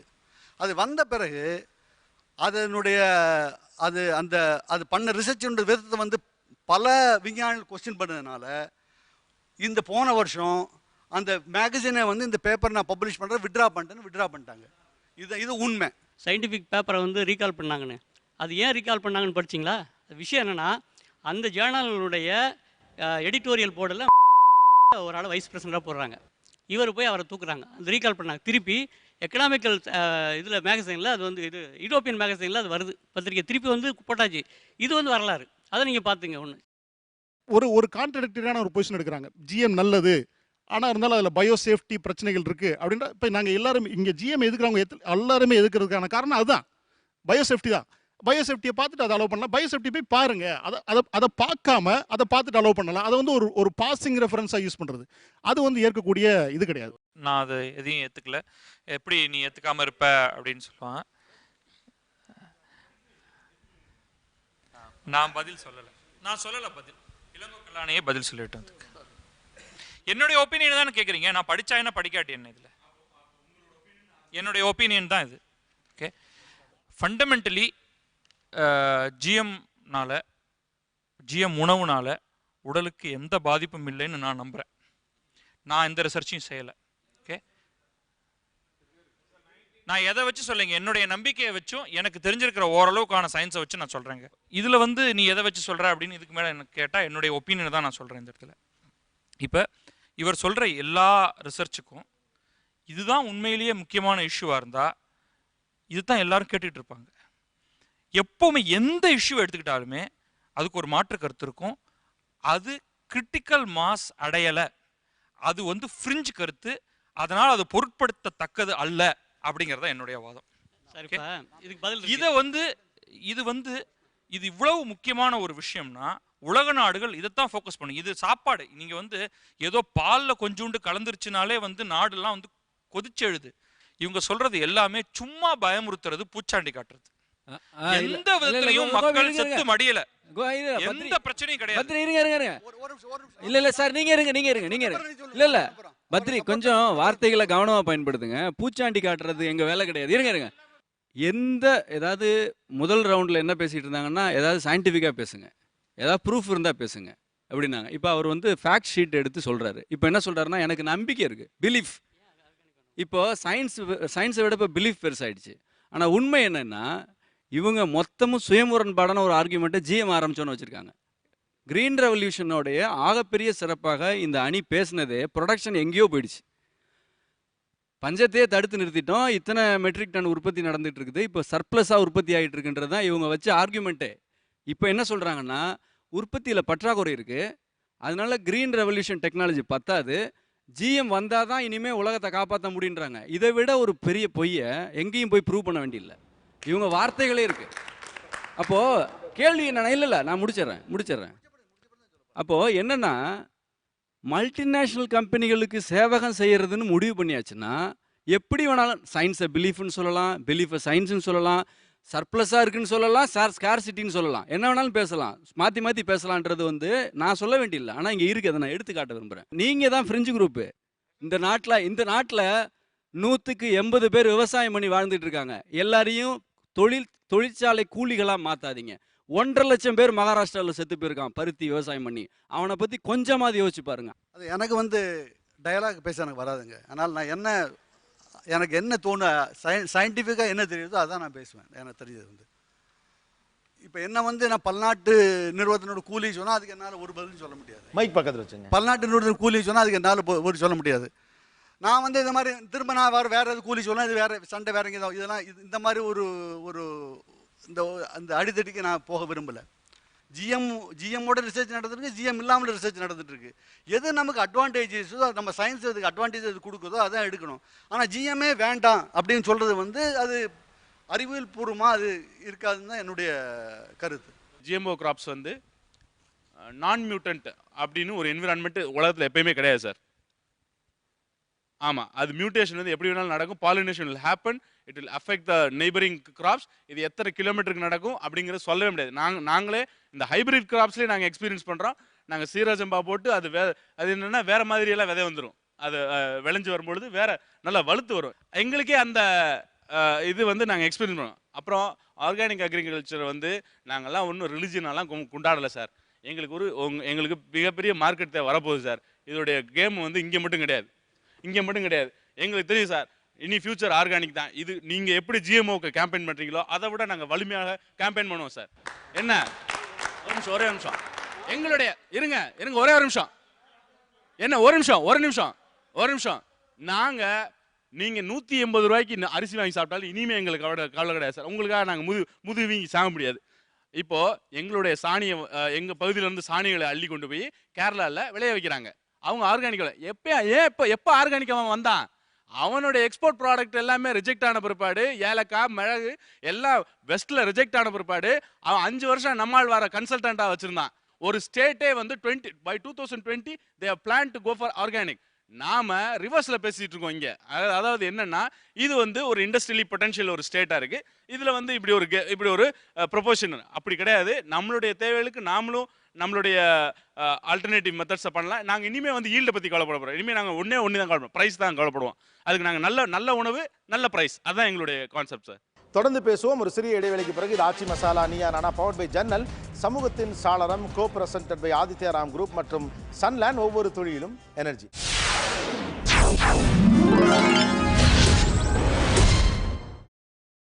நீங்கள் பார்த்துக் கொண்டிருப்பது உங்கள் Vijay. Welcome back to Aachi Masala Neeya Naana powered by ஜன்னல், சமூகத்தின் சாளரம், co presented by Aditya Ram group மற்றும் சன்லேண்ட், ஒவ்வொரு துளியிலும் எனர்ஜி. இன்னொரு அடிப்படையானது இங்கே விதை எப்படி பார்க்குறாங்க. இவங்க மருத்துவத்தில் பண்ணுறது வேறு சமாச்சாரம். ஆனால் விதைங்கிறது 4th ரிசோர்ஸ். அது நம்முடைய 4வது வளம். அது எப்படி தண்ணீர், நிலம், காற்று, அதுபோல் இந்த விதை என்பது நம்முடைய வளம். இந்த விதை இறையாண்மை அளிக்கிறதுக்கான எல்லா வேலையும் செஞ்சுட்டு இதை வந்து நாங்கள் மாற்று அட்வான்ஸ்மெண்ட்டு எங்களுக்கு இது வேணும் அப்படிங்கிற எந்த விதத்தில் நிறைய சரியாக இருக்குன்னு எனக்கு புரியல. அமெரிக்கன் கைப்பில் கிறிஸ்டல் 1 கொண்டு வந்தீங்க, கிறிஸ்டல் 1 வேலை செய்யலை, அந்த பூச்சி தாங்குதிறன் பெற்றுச்சு. கிறிஸ்டல் 2 போனீங்க, அடுத்து தாங்குதிறன் பெறும். இன்னொன்று, பருத்தியில் ஒரு புழுவாக இருக்குது, 100கணக்கான புழு இருக்குது, பூச்சி இருக்குது. அதெல்லாம் எத்தனை ஜீனை வச்சு நீங்கள் கட்டுப்படுத்த போகிறீங்க? நம்ம வந்து டெக்னாலஜி மட்டும்தான் வாங்கியிருக்கிறோம். நம்ம நாட்டில் இருக்கிற ரகங்களில் தான் அந்த டெக்னாலஜியை புகுத்தியிருக்கோம். டெக்னாலஜியை வாங்கலை, டெக்னாலஜியை லைசன்ஸ் பண்ணியிருக்காங்க. அது ஆக்சுவலாக நிறைய வித்தியாசம் இருக்குது ரெண்டுக்குமே. அதாவது வந்து இப்போ இந்த பிடி காட்டன் இருக்கு இல்லையா, பிடி காட்டன் வந்து 1/2 கிலோ பாக்கெட் 450 கிராம் பாக்கெட்டாக விற்பாங்க. அதோட பாக்கெட் எவ்வளோ 1600 1500 இருந்துச்சு. அதில் வந்து கிட்டத்தட்ட 775 ரூபா வந்து லைசன்ஸ் ஃபீ. அவங்க வாங்கலை, லைசன்ஸ் பெற்றிருக்காங்க. அந்த லைசன்ஸுக்கு வந்து அவங்க பணம் கொடுப்பாங்க. கிட்டத்தட்ட 50% பணம் வந்து கிட்டத்தட்ட இந்தியா முழுக்க வந்து அவங்க மொனாப்பொலி பண்ணும்போது கிட்டத்தட்ட 1000 கோடி ரூபா அவங்களுக்கு வருமானம் பெறும். இதுதான் இதை வந்து என்ன பண்ணாங்கன்னா, மாநில அரசாங்கங்கள் வந்து சண்டை போட்டு நீ உன்னோட லைசன்ஸ் ஃபீயை குறைச்சிக்க அப்படின்னு சொல்லி சண்டை போட்டு இன்றைக்கி அதை 340 ரூபாய்க்காங்க. அதன் காரணமாக கொஞ்சம் விலை குறைஞ்சிருக்கு. பட் இது வந்து தொடர்ந்து சண்டை போடுவாங்களா, தொடர்ந்து வெவ்வேறு இதில் வரும்போது இதே மாதிரி நடக்குமான்ற சந்தேகம் தான் சார். இன்னைக்கு நம்ம பயன்படுத்துகிற மொபைல்லேருந்து டெலிவிஷன்லேருந்து அத்தனை விதமான பொருட்களுக்கும் ராயல்ட்டி வந்து அந்தந்த கம்பெனிக்கு பே பண்ணுறோம். டெலிவிஷன் என்னோட வாழ்க்கைக்கு முக்கியம் கிடையாது. டெலிவிஷன் என்னோட வாழ்க்கைக்கு முக்கியம் கிடையாது. அதாவது நம்மளோட பருத்தி மகசூல் பார்த்தீங்கன்னா இப்போ வந்து 1,10,00,000 ஹெக்டேர் நம்ம பருத்தி பயிரிடுறோம். இந்த பிடி வர்றதுக்கு 17 வருஷத்துக்கு முன்னால் நம்மளோட ஆவரேஜ் மகசூல் வந்து 363 கிலோ ஒரு ஹெக்டேருக்கு. இன்றைக்கி வந்து அது 647 கிலோ ஆயிருக்கு. ஸோ இது வந்து இந்த மாதிரி ஒரு டெக்னாலஜியால் தான் நம்ம வந்து உலகத்தில் 4 அல்லது 5வது பிளேஸில் உற்பத்தியில் இருந்தோம். பட் இன்றைக்கி வந்து முதல் 2வது இடங்களில் சைனாவும் இந்தியாவும் மாறி மாறி வந்துட்டு இருக்கு. ஸோ இந்த ஒரு விஷயத்துக்கு இதுக்கு வந்து இந்த டெக்னாலஜி தான் காரணம். இன்னொன்று பார்த்தீங்கன்னா டெக்ஸ்டைல் சைடு, அதனோட ஸ்ட்ரென்த்து, லென்த்து, மைக்ரோனர் இதெல்லாம் வந்து நம்ம கிளாத் மேனுஃபேக்சரிங்க்கு வந்து தேவையான குவாலிட்டி. இந்த தரமான ஃபைபர் வந்து வேறு எந்த டெக்னாலஜிலையும் நம்ம இது வரைக்கும் கிடைச்சதே கிடையாது. இதுக்கு முன்னே விவசாயிகள் வந்து 2 வேலை பார்க்கணும். பஞ்சு எடுக்கும்போது நோய் பாதித்தது தனியாக எடுக்கணும், நல்ல பஞ்சு தனியாக எடுக்கணும். இன்றைக்கி எல்லா பஞ்சும் ஒரே நேரத்தில் ஒரே இதில் பறிச்சிட்டு வந்துடலாம். நீங்கள் போய் க்ளீன் பண்ணுற வேலை குறைஞ்சிருக்கு. இயற்கையான விவசாயம் அப்படிங்கிறதே ஒரு ஒரு முரண்பாடான ஒரு டேர்ம். விவசாயமே இயற்கைக்கு எதிராக பண்ணுற ஒரு வேலை தான். ஒரு டொமஸ்டிகேட்டட் கிராப்ஸ்ன்னு தான் சொல்லுவாங்க. ஒரு கிராப்ஸ் வைல்டாக இருக்கிறத நான் என் கண்ட்ரோலில் கொண்டு வந்து எனக்கு ஏற்ற மாதிரி நான் அதை சரி பண்ணுறேன். ஸோ அதுதான் மாட்டு சாணம் பேஸ் பண்ணி பண்ணுற உரத்துலேயே வந்து ஈகாலி இது வந்துட்டு பாக்டீரியா வந்து நிறைய ஒரு ஸ்பானிஷ் கியூக்கும்பர் ஸ்கேர்னு சொல்லுவாங்க. ஆக்சுவலாக கிட்டத்தட்ட வந்து ஒரு 53 பேர் செத்து போயிருக்காங்க. அந்த ஆர்கானிக் வெள்ளரிக்கால செத்து போயிருக்காங்க. அந்த மாதிரி ஒரு 5-6 கேஸ் இருக்குது. ஸோ இந்த மாதிரி வந்து ஆர்கானிக் ஃபுட் ரொம்ப சேஃப்னு சொல்கிறது கூட ஜப்பானில் வந்து ஒரு கேஸ் ஆக்சுவலாக வந்து கிட்டத்தட்ட வந்து 10,000 ஜாப்பனீஸ் அஃபெக்டாக இருக்காங்க. அது வந்து ஒரு முள்ளங்கியில், ஆர்கானிக் முள்ளங்கி, அதில் வந்து ஈகாலி 0157H7ங்கிற ஒரு ஸ்ட்ரெயின் வந்து மாட்டி அதில் நிறைய பேர் ஸ்கூல் பசங்க அவங்க மாட்டிருக்காங்க. இந்த மாதிரி நிறையா கேஸ் ஆர்கானிக்லேயே இருந்திருக்கு. ஈக்குவலி வந்து கால்ரா வருது சார். சாக்கடை தொட்டிங்கன்னா ஈக்குவலி நிறைய தான் இருக்குது. ஈக்குவல் இல்லாத இடங்க இருக்குது, எல்லா இடத்துலையும் தான் இருக்குது. எதிர்பார்த்தல் இல்லைன்னா ஈக்குவலி வேலை தான் செய்யும். எதிர்பார்த்தல் நீங்கள் வளர்த்துக்கலாம். ஏன் ஐரோப்பியர்களுக்கு வந்து நீங்கள் மினரல் வாட்டராக குடிச்சிட்டே இருந்தீங்கன்னா வேறு தண்ணி குடிச்சிங்கன்னா உங்களுக்கு வயத்தால் போக தான் செய்யும். அப்போ உங்களோட உடம்புல எதிர்பார்த்தல் இல்லை. அது ஒன்று. லெமார்க்கியன் தேரிப்படி ஒரு புழுவும் தன்னை தகவமைச்சிக்கிட்டு வரப்போகுது. 2 தலைவச்சு கிறிஸ்டல் 1க்கு வந்தீங்க, கிறிஸ்டலுக்கு 2 வந்தீங்க, கிறிஸ்டல் 3 போக போகிறீங்களா, 5க்கு போக போகிறீங்களா, அது எங்கே போய் நிற்க போகுது? சூப்பர் வீடு வந்திருக்கு. அந்த கலையை வந்து எப்படி கட்டுப்படுத்த போகிறீங்க? நீங்கள் பிரச்சனையை தீர்க்கிறதுக்கு இன்னொரு பிரச்சனையை கொண்டாந்து வைக்கிறீங்க. இது வந்து ஜப்பானில் கண்டுபிடிச்சி இதை பயன்படுத்திட்டு தான் இருந்தாங்க. இந்த பிடி மேலே தூவுறது அது 100% எஃபிஷியன்ட் கிடையாது. நீங்கள் ஒவ்வொரு செடியிலையும் பர்ஃபெக்டாக விளற மாதிரி பண்ண முடியாது. அதன் பிறகு நீங்கள் பார்த்து நீங்கள் திருப்பி செய்யணும். அதெல்லாம் வேண்டாம். நீங்கள் விட்டுட்டீங்கன்னா அந்த பூச்சி வந்து அது சாப்பிட ஆரம்பிச்சிச்சுன்னா பெரிய லாஸ் வரும். அப்படிங்கிறதுனால தான் ஜெனட்டிக்கலி உள்ளே போடணும் அப்படிங்கிற ஒரு ஐடியா வந்தது. இந்த டெக்னாலஜியோட அந்த ஜெனட்டிக்கலி மாடிஃபைட் டெக்னாலஜியோட அட்வான்டேஜே நீங்கள் இப்படியெல்லாம் நீங்கள் வந்து பார்த்து இந்த பூச்சி மருந்து தெளிக்கணும் அப்படிங்கிறது தேவையில்லைங்கிறதுனால தான். பத்ரி சார், நீங்கள் வந்து என்னைக்கா பூச்சிக்கொல்லி தெளிக்கிற பார்த்துருக்கீங்களா? விஷயம் என்னென்னா, பேசிலஸ் துரிஞ்சஸ் மட்டுமா பண்ணணும், பவேரியா பேசியாரை பயன்படுத்தலையா சார்? அசோஸ்பைரெலாம் பயன்படுத்தலையா? இதெல்லாம் எப்படி பயன்படுத்துகிறோம்? இதுனா ஒத்த செடியாக வச்சு தடை விட்டுக்கிட்டா இருக்கிறோம்னு நினைக்கிறீங்க? அப்படிலாம் கிடையாது சார். ஸ்ப்ரேயரில் போட்டு 250 மில்லியை போட்டு 10 லிட்டர் தண்ணியை ஊற்றி ஸ்ப்ரே பண்ணால் எல்லாம் பரவிற போகுது. அது பாக்டீரியா சார், எல்லா இடத்துலையும் பரவும். அது சார் இதெல்லாம் வந்து நீங்கள் சொல்கிறது வந்து எங்கேயுமே ஏற்றுக்கொள்ள முடியாத விஷயம். ஒரு விஷயம் பாருங்கள், இந்த பாக்டீரியா கல்ச்சரை வந்து ஒரு சாதாரண விவசாயி 100 கிராம் சர்க்கரை வச்சு டெவலப் பண்ணிக்கலாம். இதுக்கு எங்கே நிதி ஒதுக்கிருக்கீங்களா? நீங்கள் கிட்டத்தட்ட 1,30,000 கோடி ரூபா நீங்கள் ரசாயன உரத்துக்கு மானியம் கொடுத்துருக்கீங்க. ஆர்கானிக் ஃபார்மிங்க்கு என்ன நீங்கள் செலவு பண்ணீங்க? இது எல்லாமே பார்த்து திட்டமிட்டு கம்பெனி கையில் போய் மாற்றுறதுக்கான இதுக்கு என்னால் பதிலே சொல்ல முடியாதுங்க. ஏன்னா இந்த டெக்னாலஜி உங்கள் கையில் அவைலபிளாக இருக்கிறப்ப உங்களுடைய ப்ரொடக்ஷன் என்னவா இருந்தது? ஒன்றும் இல்லைங்கிறதுனால தானே பிடி காட்டனில் போய் இப்போ ப்ரொடக்ஷனுக்கு வந்திருக்கு. நான் எதுங்க சொல்லணும்? நீங்கள் பிடி காட்டனை ப்ரொடியூஸ் பண்ணுறவங்கள்ட்ட கேளுங்க. நீங்கள் உங்கள் பிடியை தெளிச்சு உங்களுக்கு என்ன கிடைச்சது? ஒன்றும் கிடைக்கல. அதை தப்பாக எடுத்துக்காதீங்க. எங்களுக்கு தான் அறிவியல் தெரியல. பட் ஐரோப்பிய நாடுகள்லையும் பல நாடுகள் வந்து டிஜிஎம் கிராப் வந்து பேன் பண்ணியிருக்காங்க சார். அநேகமாக வந்து ஸ்பெயினை தவிர மற்ற நாடுகளில் வந்து பெரிய கல்டிவேஷன் நடக்கிறதா எனக்கு தெரியல. என்னோட அறிவு கம்மியாக இருக்கிறனால அது கரெக்டாக சொல்ல முடியல. பட் இதுக்கு எனக்கு தெரிஞ்சதை நான் சொல்கிறேன் sir.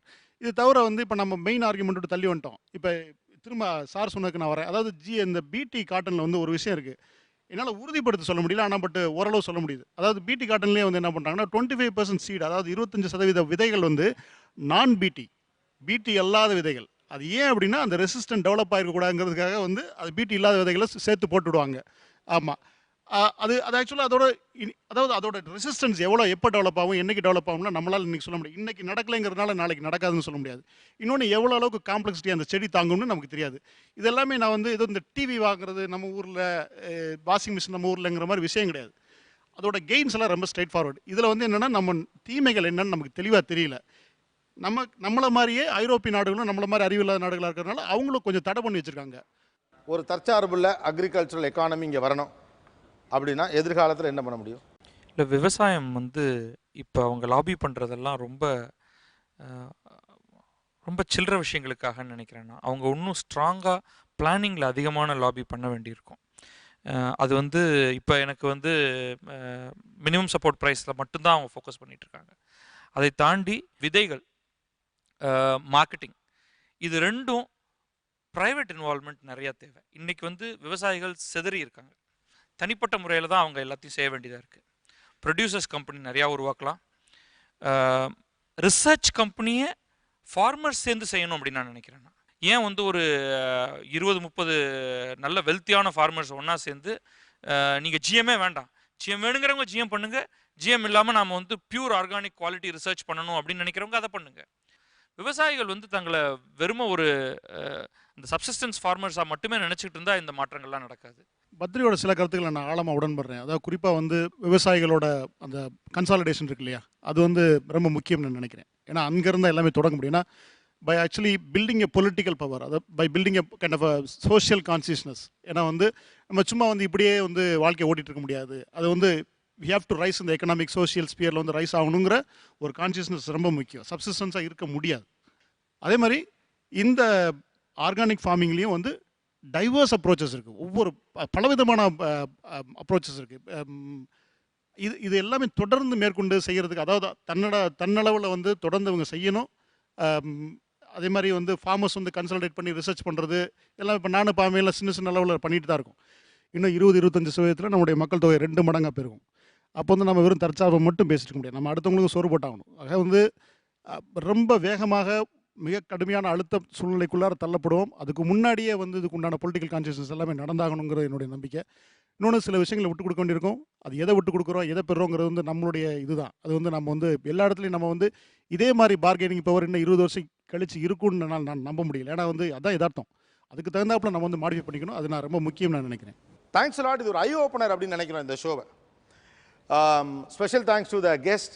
And again we would like to tell you ஒரு விஷயம் சொல்ல நினைக்கிறேன். இங்கே நிறைய கோபமான காரசாரமான விஷயங்கள்லாம் நடந்துச்சு. அதெல்லாமே கொள்கையின் அடிப்படையிலும் ஐடியாலஜி அடிப்படையிலும் கரிசனத்தின் அடிப்படையிலும் தான். ஒருத்தருக்கு இந்த அறிவியல் விஷயம் வந்தால் என் தேசம் வளரும் நம்பிக்கை இருக்குது. இது என் தேசத்துக்கு எடுத்துரும் ஒருத்தர் நம்புறார். ரெண்டுமே கருத்து சார்ந்த சிந்தனைகள் தான். அதனால் காய்த்தலோ உவர்த்தலோ இல்லாமல் இதை பாருங்கள். இதை கொஞ்சம் பர்சனலாக எடுத்துக்க வேண்டாம். இந்த ஷோவினுடைய டிபேட்ஸ் அது நடந்த விஷயங்களை ஆக்சுவலாக ஒருத்தர் ஆரம்பத்துலேருந்து தன்னுடைய ஸ்டாண்ட்லேருந்து வெளியிலே வரலை. மேபி அவருடைய ஸ்டாண்ட் மீது அவருக்கு அப்படி ஒரு நம்பிக்கை இருக்கலாம். அவருடைய அனுபவங்களும் அவர் படித்த படிப்பும் அல்லது அவருடைய எக்ஸ்போஷரும் அவருக்கு அந்த ஐடியாவை கொடுத்துருக்கலாம். அதை அவர் ஜஸ்டிஃபை பண்ண தொடர்ந்து முயற்சித்தார். இந்த பக்கம் நிறைய பேர் அவரை அப்போஸ் பண்ணினாலும் கூட. இன்னொரு பக்கம் கடைசியாக ரொம்ப கன்ஸ்ட்ரக்டிவான ஒரு விஷயத்தை வச்சார். அது தற்சார்பு சம்பந்தப்பட்ட அவருடைய பார்வை.